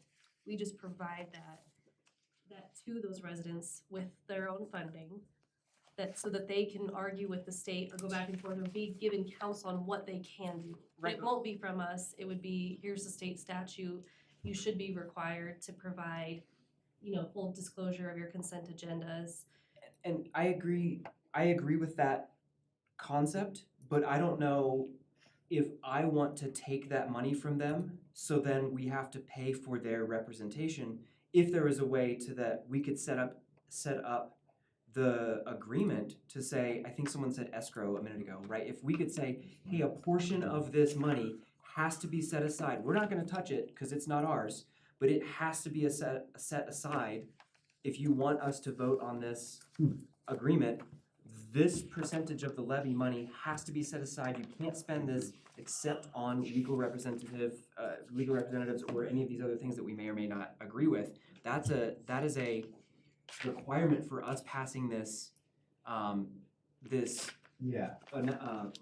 I'm exhausted, this district. In order for us to pass this through, we have to make sure that you have set up a fund that you cannot touch for any other reason except for these issues. Because I don't want necessarily, because these are independent government agencies, I don't want to be responsible for touching any money that someone could say we abused in some way, shape, or form. No, I do think there's some interesting challenges to all the things that we've just described, because what we're kind of saying is maybe we should collect a mill levy for the residents to sue themselves. Right. Right? And Yeah. that doesn't make No, sense. just to provide them counsel, because they're not, these are residents, they're not attorneys necessarily, But right? the And- district sure. has an attorney. The district has legal representation. The Now, developer does. Right. They just happen to be the developer, same not thing. that very well might be the case, Well, it is. but In the old ones, in the new ones, the developer should have less power, right? the developer's still gonna have some power in that district. And So let's get on to that then. That's what we need to control. I think the developer is the issue, but can we push that any farther state or legally? the only reason why the developer has power is to protect their financial interest. That's the reality, right? It's not to control maintenance of landscaping and stuff like that. They wanna have nice landscaping, especially while the development's being built, cause they wanna have a marketable product. Or to But maximize like, you their know, financial. or to maximize their Right, financial right, return. right. But the real reason why, I think anyway, as I understand it, why developers have a heavy hand in the debt issuance is to ensure that debt is issued to pay back the improvements and that the debt is defeased, that the districts don't choose not to pay back bonds that were issued. And so developer controls how that gets done.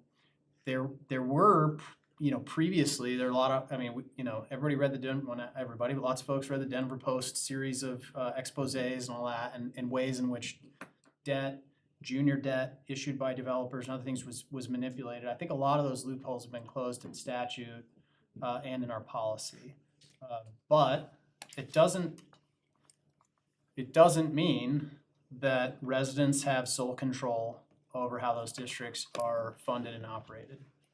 And I don't know if there's a way for us to tackle that effectively. I'm not saying there's not, I just don't know if there is. And I think based on all the conversation we had over the last couple of years, I don't think there is. What? Nope. But most of our, I think most of our hammer comes through an intergovernmental agreement that's signed between the town and the district, that then we could litigate, if we felt like there was a breach of that agreement. Hopefully, we wouldn't get to that place, because if we do, now those residents, because we're suing the district, which is made up of people that live there, now they're on the hook for all those legal expenses while the town is suing a district. Hopefully, the IGA gives us enough hammer or threat of hammer that we can have changes made. And in instances where there's a clear violation of the approved IGA and service plan, especially under new districts, but there may be some of that flexibility under old districts. Again, each one of those was unique. I think we could take some action underneath those IGAs, but that's probably our hammer, right? We've outlined in the IGA how these things are set up. When we feel like you're in violation of that agreement, our threat is we're going to sue you for breach of that And I IGA. think we need to make clear that we are willing to do that, and because otherwise, to be honest, if I'm a developer listening to this session, I might walk away thinking like, I'll agree to whatever service plan, because it doesn't sound like the town of Griffin has a lot of teeth. But I think we need to find what those teeth are, and we need to be prepared to use them. But I think there are still state statutes that control transparency, sunshine laws, fraud. There are other things, if we're alleging fraud, that's different than if we're alleging, hey, maybe there's an elector that shouldn't be on the board, right? Those are two kind of different things. I think the And overall probably theme different of ways to tonight handle. is what is our level of enforcement as a statutory? I think that's a reasonable question that we need to dig into more, in light of this conversation. And I don't And- want to be heavy here, but we're 50 minutes over now, and I know that was a short time frame we put on there anyway. It's a lot of stuff. Is there anything completely that's not covered under what we just talked about town's enforcement level that we want to address on this? And again, I think we have two questions. Do we want to change the existing service plan policy for the formation of new districts? Or do we want to change how we manage or oversee existing districts? And are those two things related? And I think the answer is yes. But the primary point of the conversation I thought tonight was how are we handling future district formation? I understand that obviously how districts operate currently has an impact on how that policy should be written. one other point, my last point, is, remember, the town approved the Metro District. Yeah, we just So brought that it's up. not like we don't have any responsibility in this That's thing my at whole all. point is that we talked about that on Facebook, that it always comes back to us. Well, you allowed this to happen, what the heck you say you can't do anything about it? But again, There's a- we did allow it to be formed, but we're not managing it. Yeah. I understand. And so there's a balance, and I think that all of the points you brought up are absolutely valid, don't get me wrong. And I've personally seen issues with other districts that we have taken some involvement in. But that's primarily in how they're managed, right? Like, how are they taking care of their infrastructure, and how are people being included in that process? And, you know, we've gotten involved and tried to provide some liaison. Heritage Ridge is a good example early on in that process. The town spent a lot of money trying to help make sure that improvements that the district was gonna own, not that we own or that we were gonna control, but that those were built properly, trying to get them fixed, trying to leverage as much hammer as we could on the developer, that he would fulfill the obligations we felt like were outlined in that district service plan, you know. But once residents took over, you know, we kind of said, hey, look, you guys are the residents, you're in control of the district, you do what needs to be done.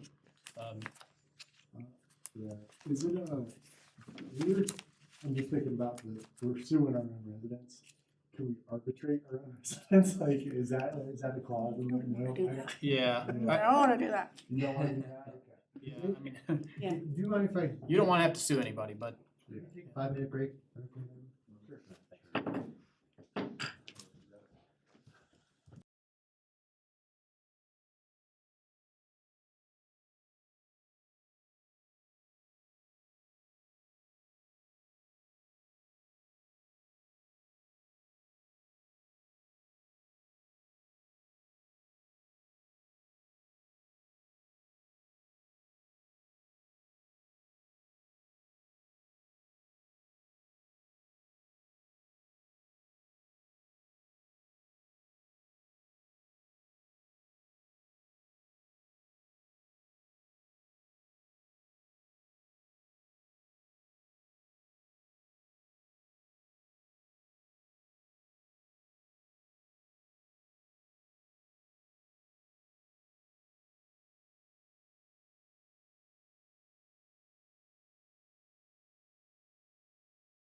given that I said 50 minutes and we're well over that, almost 2 hours, Trustee Ayers, you have some Yeah. points that I'd love to hear. Yes, please. Of the 7 points that were up, I would like to maybe get y'all's opinion on numbers specifically 1 and 3, I believe, because those came up in recent discussions of applicants. Can you put those? Yeah, sorry. I'm trying to do it. Yeah. There it goes. 1 and 3. 1 and 3, yeah. Timing. and So specifically timing requirements for the construction of public amenities, and if I read the notes correctly, Trustee Hardy, correct me, but one of the issues was this, in some of the recent applicants, there was this sort of, hey, we're gonna build this public amenity, it's gonna be a pool or a clubhouse, et cetera, but we're not gonna build it for X amount of time after everything starts. Or maybe there's a trail, or maybe there's a park or something like that, that's supposedly and it seems like it was in good faith, fine, that I'm not saying that. But I'm worried about the residents who live there until that amenity is triggered, not being able to use that amenity, which they're buying into that property in order to utilize. I think that was basically, to paraphrase what you were saying.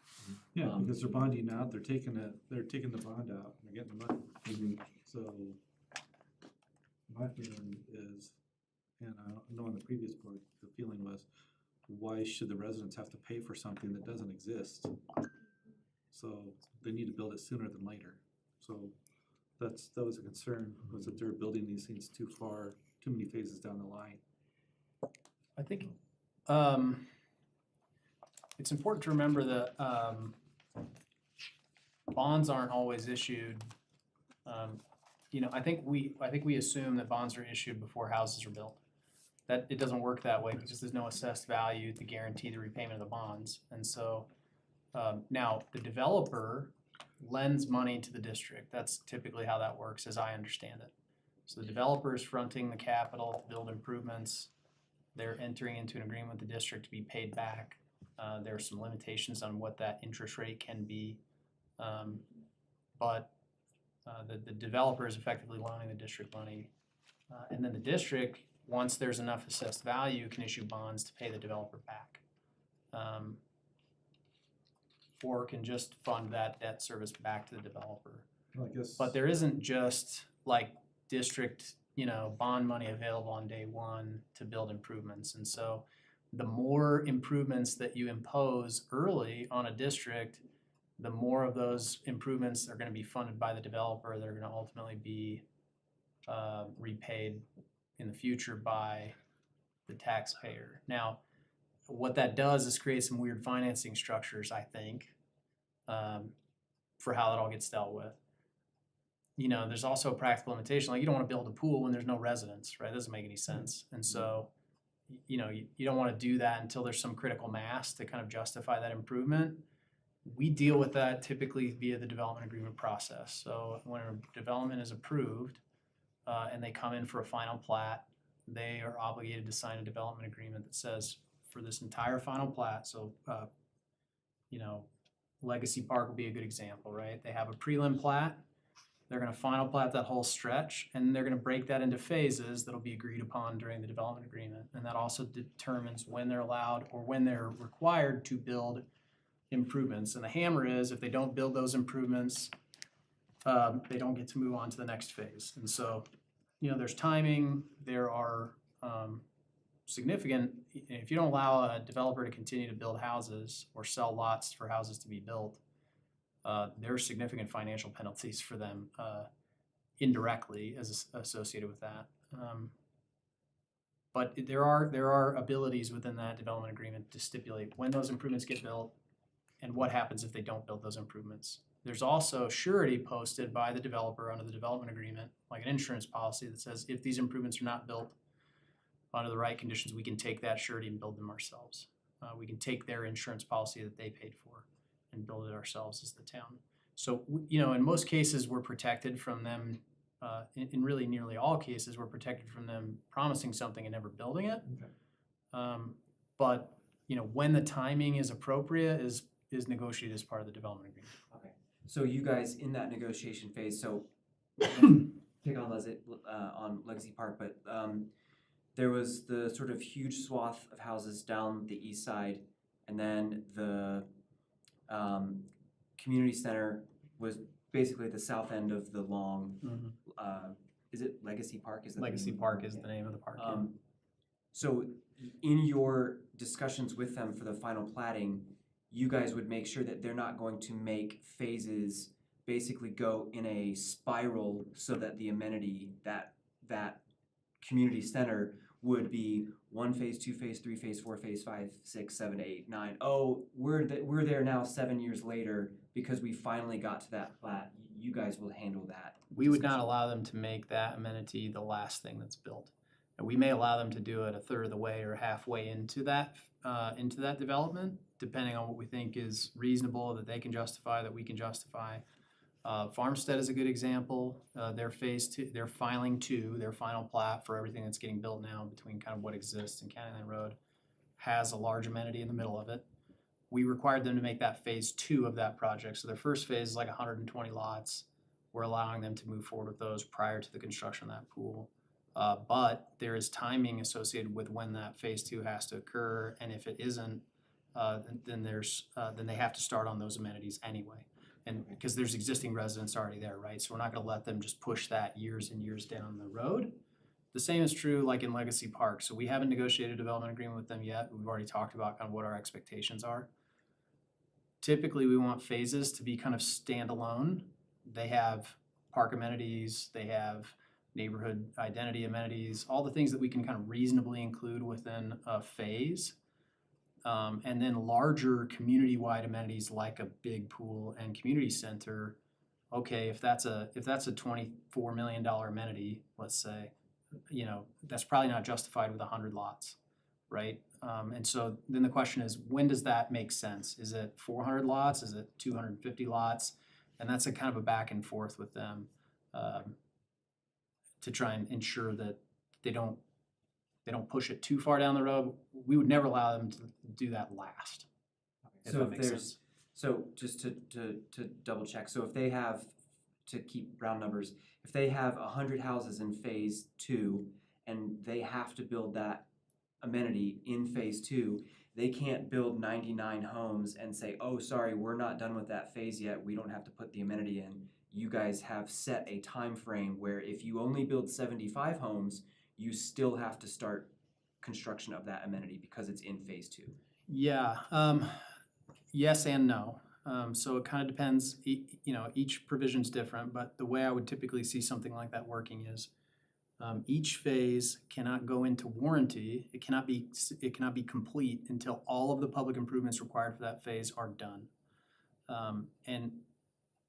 And so, you know, again, then we're talking about whether or not we have to call on that developer surety, take that bond or letter of credit, and then go build public improvements that were required as part of that phase. But in general, the real hammer is you've got 100 lots, you've got to 99, you haven't built that amenity, then you don't get phase three. That's the real hammer, because phase three is, you know, another several $1 million for them. And they're not moving forward with that until that's done. And so that has always been a sufficient enough hammer. It's not to say that it, you know, always will be. You know, in a different town that I worked in the midst of the housing crisis, the developer went bankrupt.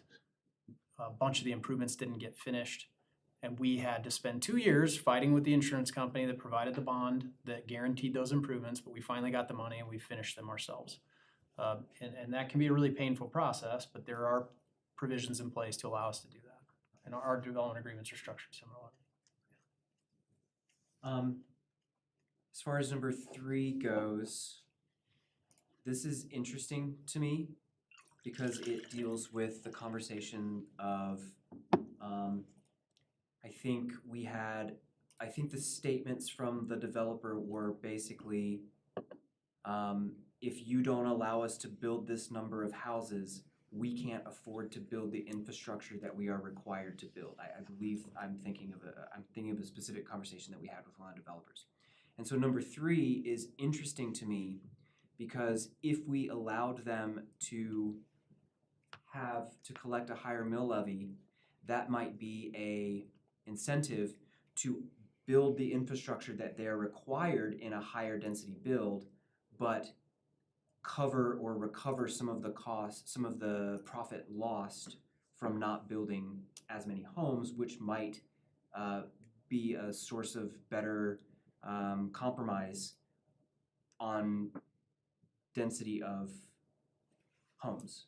Was that English? I'm sorry. No, I started thinking. Yeah, I think I and- understood what you said. I think this is an interesting question that we haven't really evaluated in a lot of detail. I think there's probably a way to do this. I think one of the things, if you wanted to do something like this, we want to make sure that we could apply it fairly and equitably in each kind of situation, that it's not a subjective decision where the board just goes, you know what, I like this project and I like the density level here, and so we're gonna allow you to do 45 mils instead of 30 or whatever. I think we'd have to be pretty explicit about how that got done. And that's gonna require a lot of kind of thinking and testing, but I think it's, I think it's something that we could consider. I think too, we have to remember that the argument is always, I can't afford to do this development without a metro district. I don't think that's relevant to us at all. Because all of that is based on future financial projections that may or may not come true. The economy changes, lot prices decline, a developer goes bankrupt in the middle of it or can never sell those lots because there's no market for them. They've outlaid their capital, there's no assessed value, they can't issue bonds. There's still risk involved, right? And so, this whole argument of like, yes, I can't afford to do this district or this development if I get a district or not, I don't think that's relevant. The question is, in my opinion anyway, just because we don't know what their financial assumptions are. They might be saying that because they want a guaranteed 15% return on their investment. And they might be saying, I can't afford to do this project unless I get a 15% return. I don't care what your return is. I don't think we should care what their return is. The question is, are we going to allow them under state statute and the requirements that are outlined there and in our policy to use a district to fund infrastructure development that we are not going to pay for? And that the residents will ultimately pay. Once upon a time, did towns pay for streets, sidewalks, sewer, lighting? I mean, was there some point in time where that flipped or something? There are states where that still happens. There are places in the country where that still happens. And I know that the idea that metro districts don't exist in other states is true in name, but there's a lot of states that have almost the exact same kind of district. They're just called different things. Like in California, they're community facilities districts. In Texas, they're like municipal utility districts.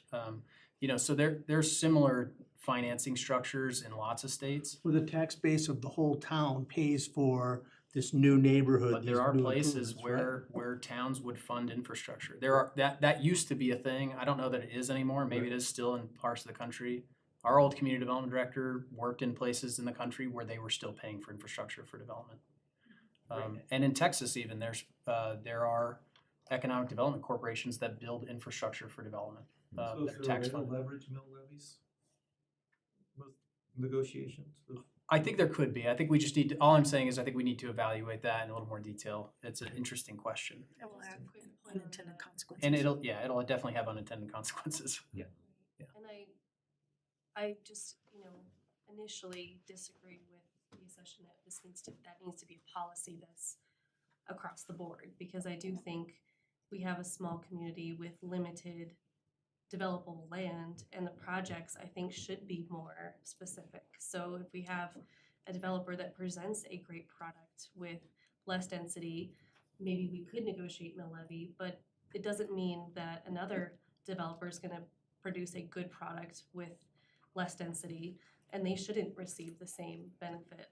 Just because it's less dense doesn't mean it's beautiful. Mhm. It could be cookie cutter houses on bigger lots, and that's not attractive. Or you could have 4 mansions on massive lots, and it looks nice because you maintain the rural aesthetic, and we'd want to maybe entertain options like that. So I like the creativity of number 3, and if we could have some negotiation, and I know what, I'm sure Aaron disagrees with me, or if there's some way we could not apply that as policy, I think that would be best. I think what I would like to suggest is that this is probably not, the Metro District policy is not the place to do that.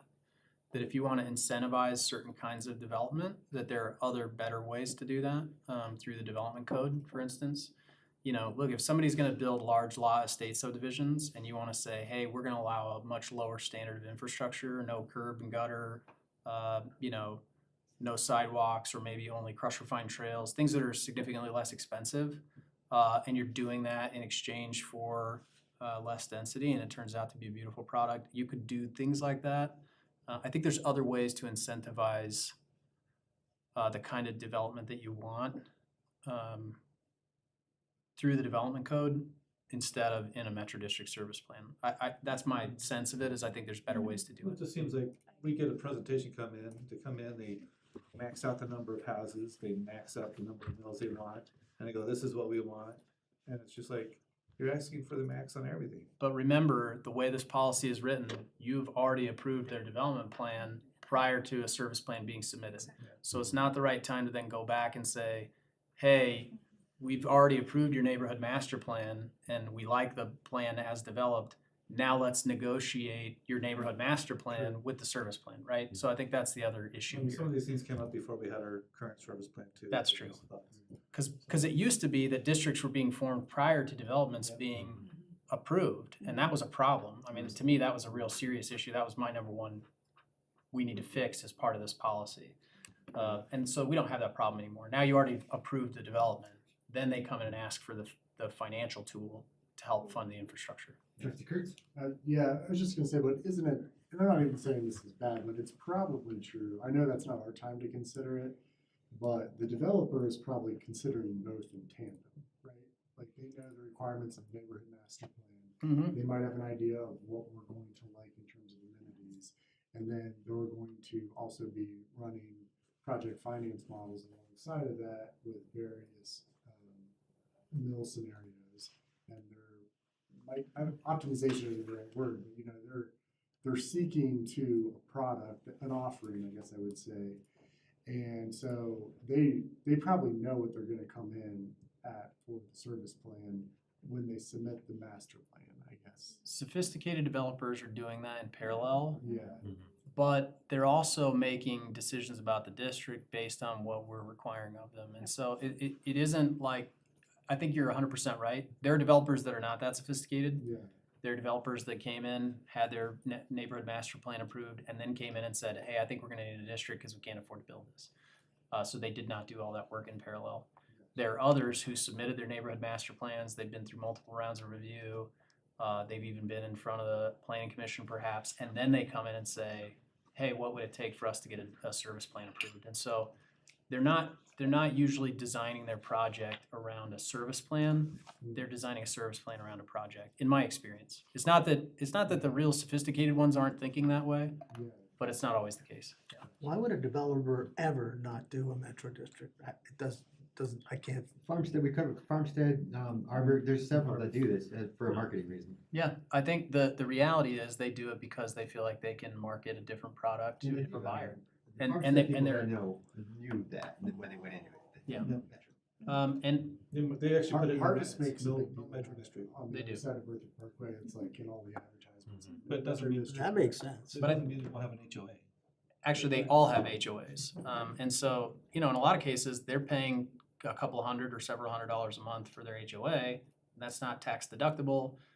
It's not a governmental entity.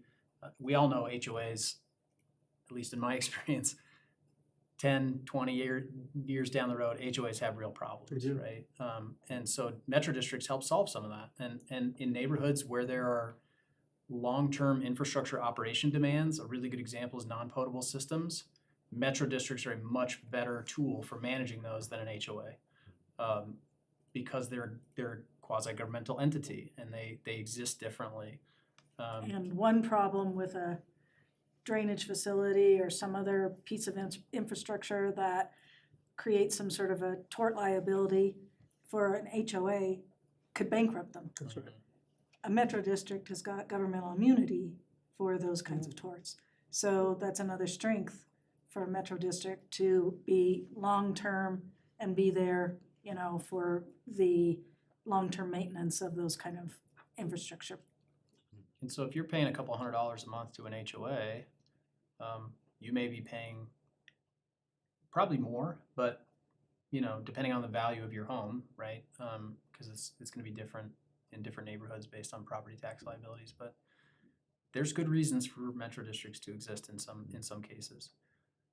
That doesn't mean we should give them carte blanche, and I don't think that's what we're intending to do here. It's just the history of metro districts is kind of interesting about how they've been around for decades. Yeah. But just in the recent few decades, they've exploded in the number of Sure. metro districts being created. Also the economy.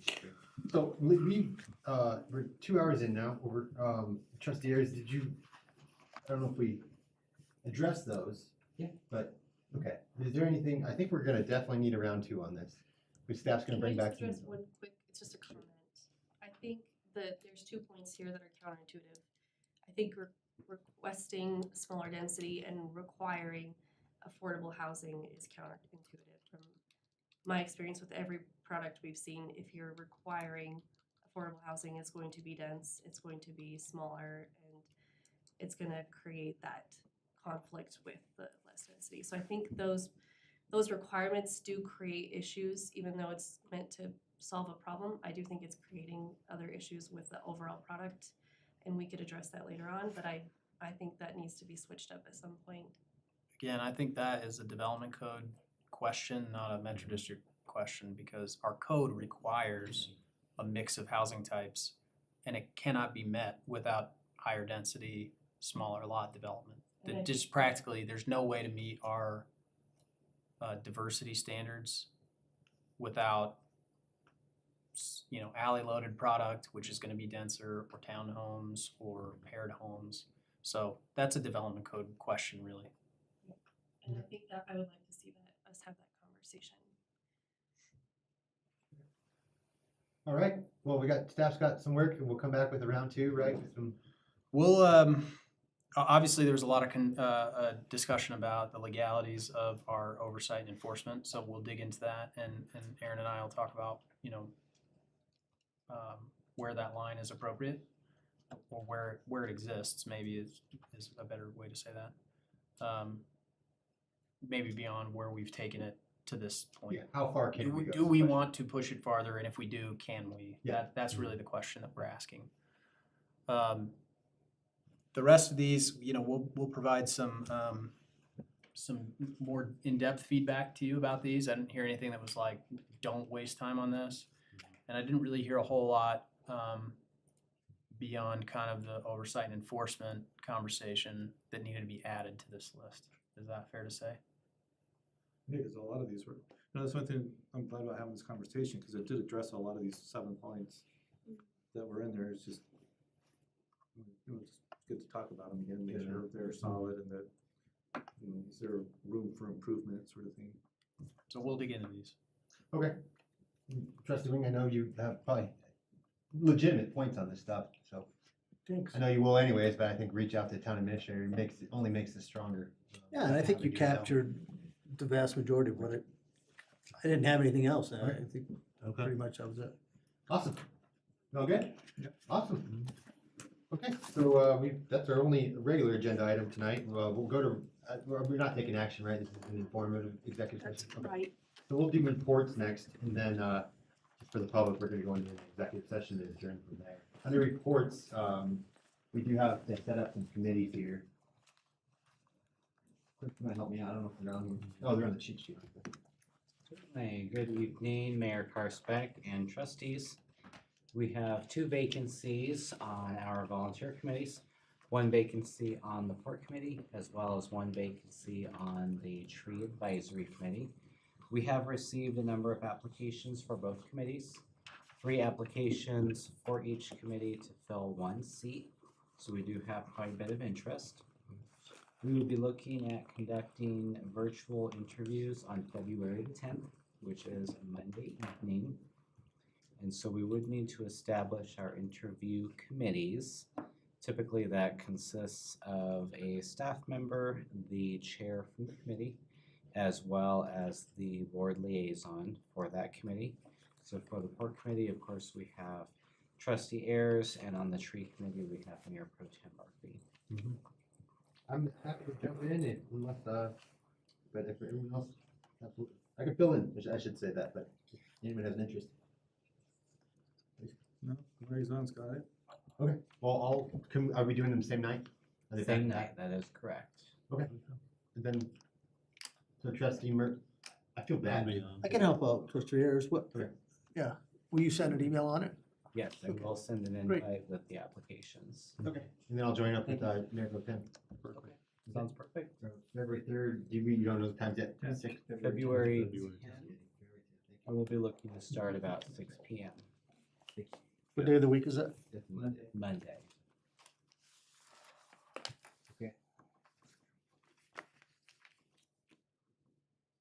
All right, let's go on to regular reports. Let's start off with, trustee Albrecht. Just an update on Youth Advisory Commission. They're doing a great job at moving forward as being more of an advisory role. They meet in this boardroom and have live stream meetings now if you guys want to watch and get a feel for the conversation.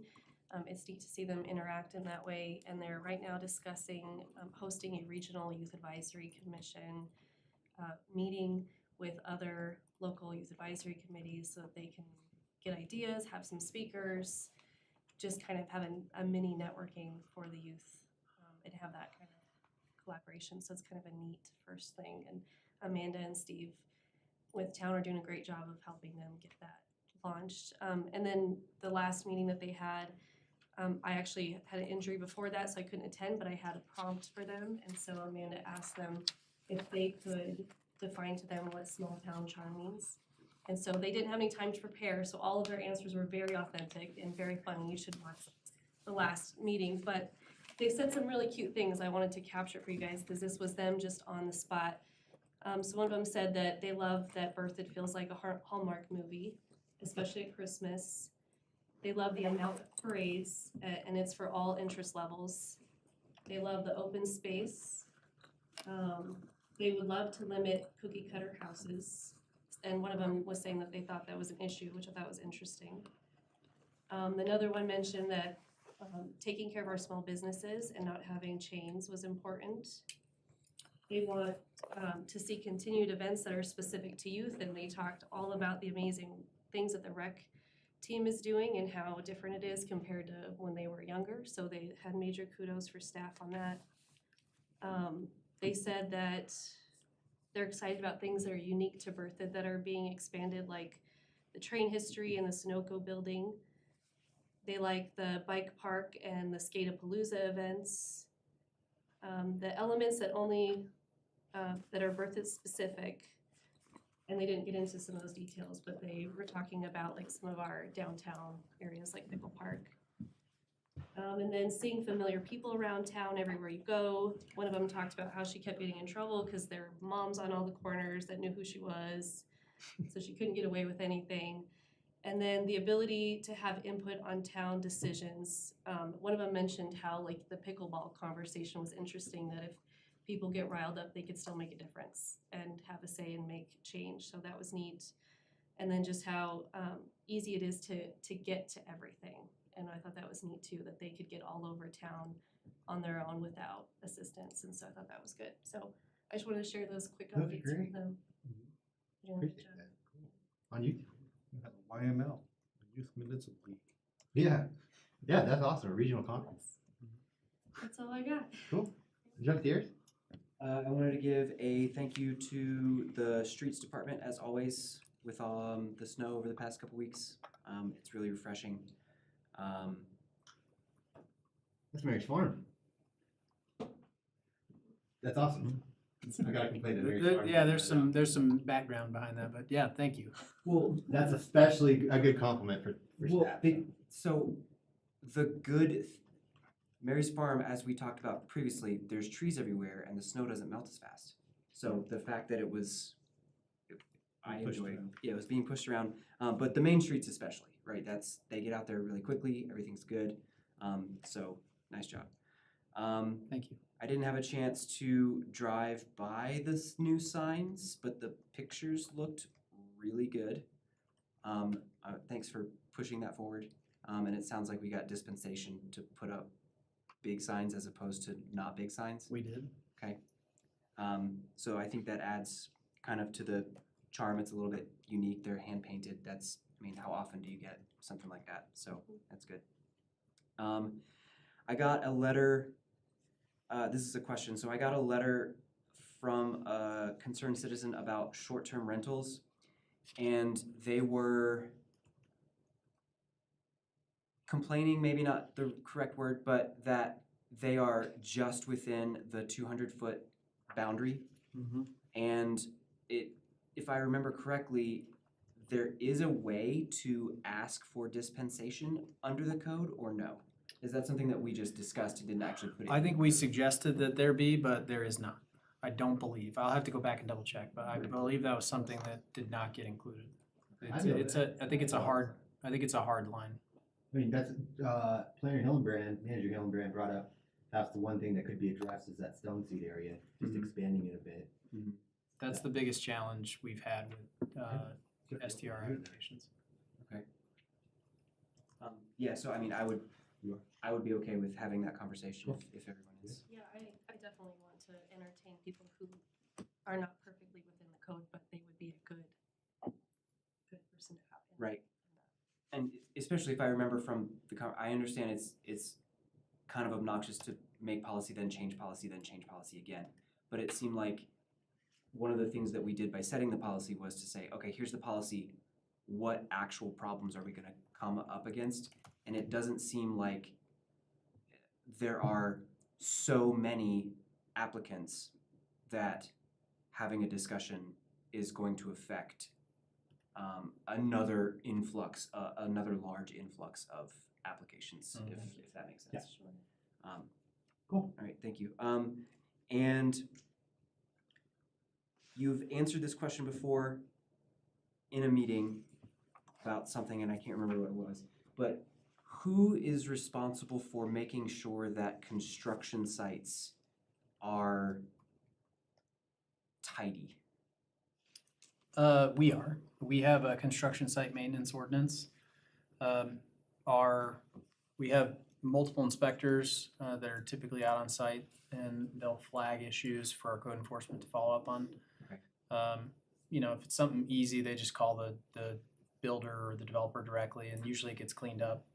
This time of year, it's extra messy with mud and stuff, and so we give a little bit of grace. We still expect them to clean it up, but we don't come down heavy when there's mud on the street. We just tell them to get it cleaned up and give them a day or two to do that. So specifically, there may or may not be an old couch on the corner of Welch and Pyramid Peak Okay. that was on a construction site, Interesting. and it was moved to non-developed land, and it's been sitting there for a while. Interesting. Okay. I know I should have sent an email. It's all That would have good. been an easier way, but I was just making sure. Talking about the town benches? It is not sittable. It is not sittable. You said it at Welch and Pyramid Peak? Yeah. We can figure Tried to put it in that dumpster and then the builder pulled it out of the dumpster. and put it back over. It was sitting on the corner of that corner lot that was not yet under construction, and as soon as it went under construction, the couch got moved across Welch into that field. And it's. Just light on fire. Right. And I apologize for bringing that up now. There were probably better ways for me to handle that, but I didn't know necessarily who to contact. That's okay. Feel Feel free to forward that stuff to me anytime. We'll figure it out, but yeah. But no worries. Yeah, we'll look into that one. Fort took the month off, so I don't have anything from them. We have our next meeting next week. So I'll announce to them that we have those interviews set up. I think that's all that I have. Thank Cool. you. Trustee Hardy? I don't think we got anything. Okay, trustee Kurtz? No reports. Trustee Wing? I thought the walk was really good today, and I'm anxious to hear kind of what other people's opinion were and the feedback from that, so looking forward to the results of that. Great. Mayor Pro Tem? Yeah, we just had tree committee yesterday. We're gearing up for Arbor Day. Lots of good stuff planned again, especially integrating both elementary schools on the calendar contest. We kind of talked about our funding of the tree sculpture kind of project that we had kind of talked about earlier and stuff, and just wanted to keep that at the forefront for funding. Let's see, beyond that, new signs look great.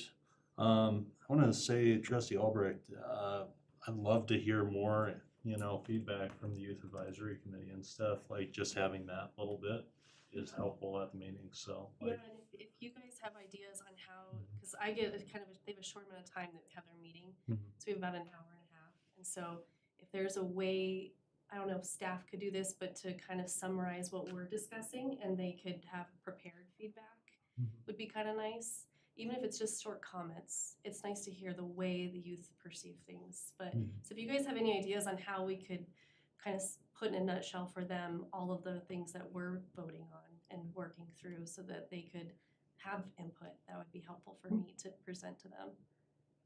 Perfect. But yeah. Yeah, any kind of feedback is great, and I'd like to thank the snow plowing crews too. I know a lot of folks complain about it, but I'm very appreciative to get out of my driveway in a timely manner and stuff. And then the last thing I wanted to bring up is I've been job hunting lately and applied for a job with Larimer County. That didn't work out, but I really connected with Heidi Preuss, who's the Sustainability and Climate Director for the county. She's managing the Climate Smart Future Ready program, which is kind of through kind of the initial standpoint of making a plan, and they're actually executing on it at this point.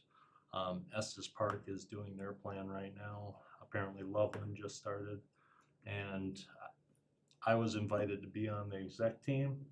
So with your blessing, I would be more than happy to serve as kind of the liaison.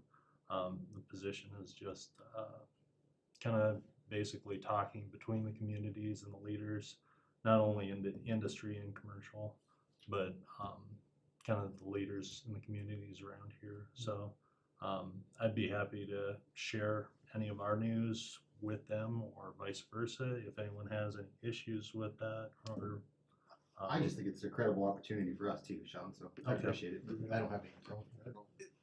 I think it's a great opportunity. I just would love transparency about what those conversations entail, so we can kind of an idea of what's coming online and stuff like that with projects in the area, just because otherwise I'm not really up to date on that, but it'd be nice to know, and have a say too on where Berkeley stands, so that we could have a unified front there. That'd be awesome. I read in the description, it said implement tactics, and I wasn't sure yeah. if that has anything to do with Berthoud. Would we be implementing some tactics? And I wasn't sure what that was. That's largely on the county level. They've got their own plan, and a lot of this is really about kind of integrating the efforts that everyone's kind of doing separately right now. Her big surprise was just how many great things are happening in Berthoud that she was just not aware of at all. So I think more than anything, it's just opening up the communication back and forth, at least on that issue, between us and the county and stuff. And that's just you're just volunteering, right? You're volunteering for it, right? That's Yeah. cool. So, thumbs up. That's all I've got. So I'll convey that to the county manager, and hopefully I'll have some feedback back and forth for you guys and stuff to share. So. What about the youth group? Is there anything do they want to hear about something? And we've got some pretty diverse experience sitting right here.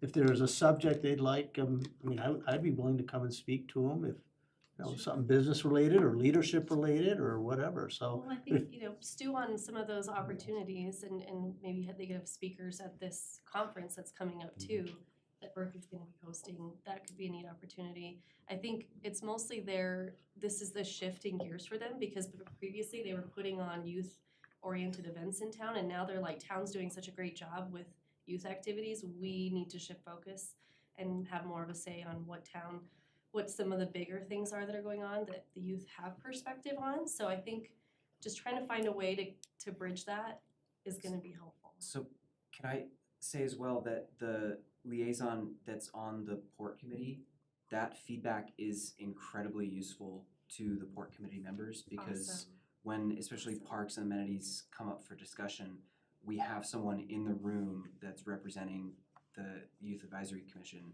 and that is immediate feedback for us, but it's also a pathway that we can say, hey, can you bring this up at the next meeting and report back to us? And that kind of direct communication is really helpful to the committee members. That's awesome. Thank you for honoring that voice. And they have been reporting back to the youth advisory so they kind of know what's going on, or projects that are going on with Port. So that's been fun for them.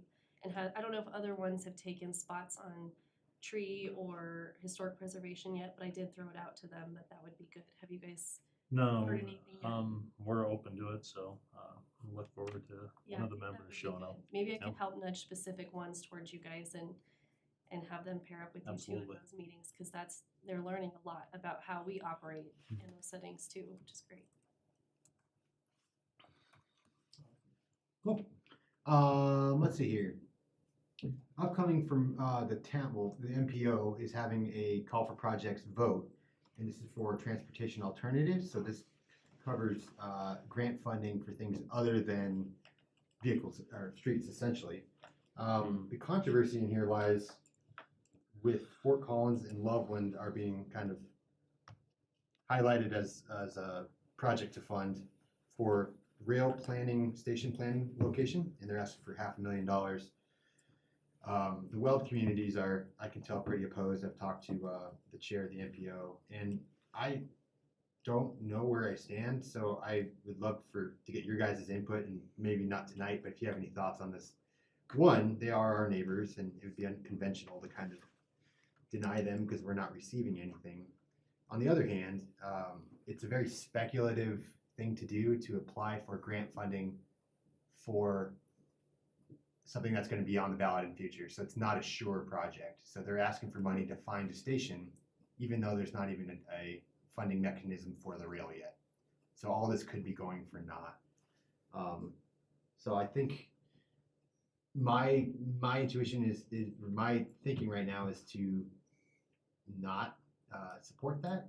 I don't know if our opinion really matters because Weld is kind of a very big player in this, but certainly that might have future implications with our relationships if they really want this and they think we're just denying it for because we're not getting anything out of it. And to me, that's partially the truth too, is that we're just funding something that's kind of not helping us at all. So I kind of just threw this at you guys, but if you have any thoughts, just let me know. It's not till next Thursday. And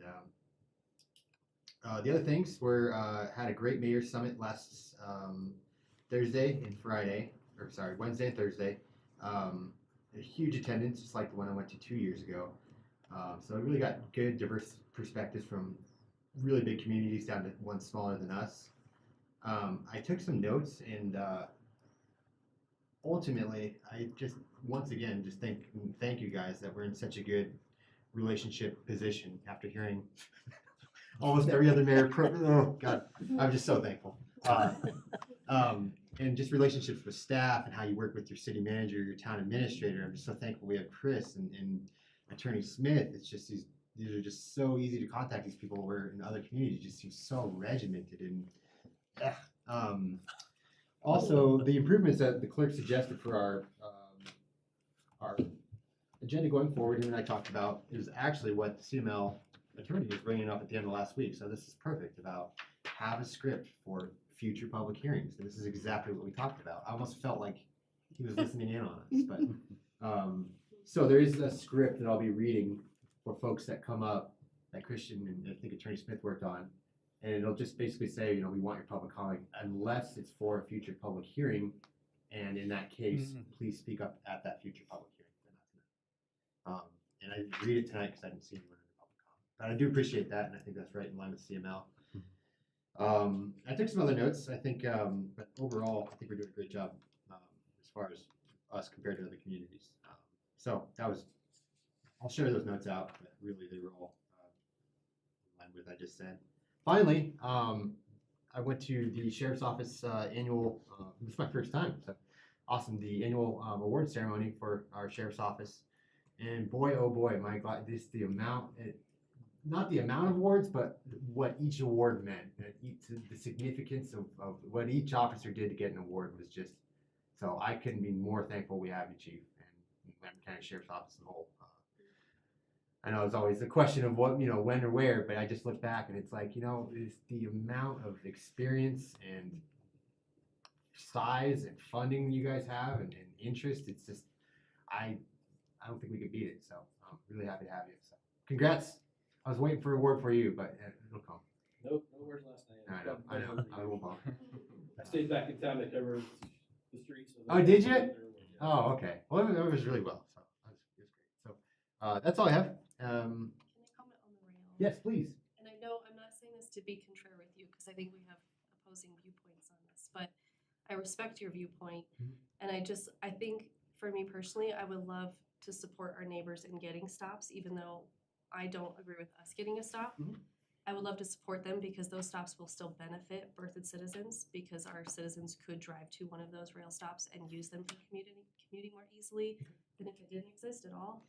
And so No, I think that's I would exactly rather what them I be in wanna other do. communities than ours, but, and also to be neighborly and support them and say, hey, at some point there will be give and take when, we have an ask as well. So it's just the initial thought I had on that one. No, I really appreciate it. I would second that. Okay. I have one question. With everything going on with ICE, do you guys, is that coming your way at all in any way, shape, or form? I would tell you to look for a upcoming press release from the sheriff. He's gonna put out what the sheriff's office involvement will be with any ICE stuff going on. So for his Thank you. Press release or something like that. Do we do? Is that going just to the press, or is that going to? either on the Facebook but Okay. it's going out. So look for that probably tomorrow. Well, thank you, staff. The only thing I wanted to talk about tonight is potential study session in February. I think most of you, if not all of you, were copied on an email from Raft. They requested a very substantial increase in funding last year during the budget process. I told them no. Not no, but that, I think there was some reasonable justification for an increase in cost, which you guys approved during the budget. But that we needed to have a study session with the board to dive into that in much more detail before we just increase their total funding from the town by 50 to 75%. And so we told them that we would try to do that in February. We can do that as part of a regular board meeting, or we could do that as a dedicated study session. I think the primary conversation will be, what does the town's future look like with respect to public transportation or transit, and what role does Raft play in that? I'm not exactly sure how to structure that session, but I think it's a conversation that we need to have kind of from a long-term priority standpoint. We have some interesting challenges with BATS.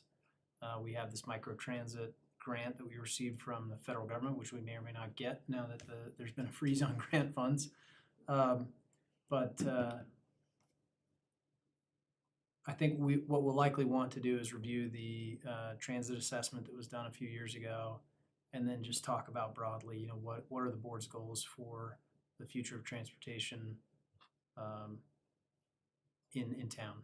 Again, how does BATS play into that? How does RAFT play into that? So would the board prefer to have that as part of a regular agenda item or a dedicated study session? We only have one item currently on the agenda for the 11th. And it's just to give you kind of a broad overview of our water efficiency plan that we're working on. So it's probably easy to do that night, but we could also schedule a study session on the 18th. That would be that third Tuesday. It'd be an off week if that's something the board would like to do.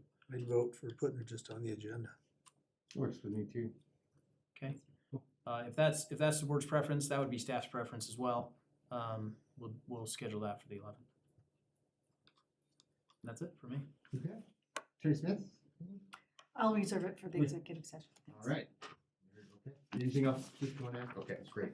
At this time, is there a board member who wants to move us into executive session? I'll move it into an executive session. So we gotta read. Where is it? There's, oh, my, Glasses on, so. I'm gonna push it to you. No, you can't push it off on me.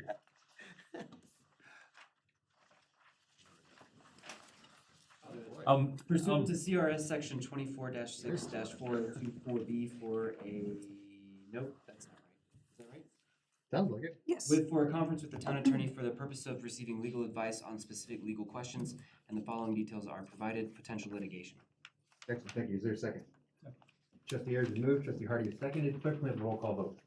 Trustee Albrecht, Yes. trustee Wing, Yes. Mayor Pro Tem Murphy, Yes. trustee Ayers, Yes. trustee Kurtz, Yes. trustee Hardy, Yes. Mayor Karspeck. Yes, all right. At this time, we'll move into an executive session and then we'll be adjourning from there.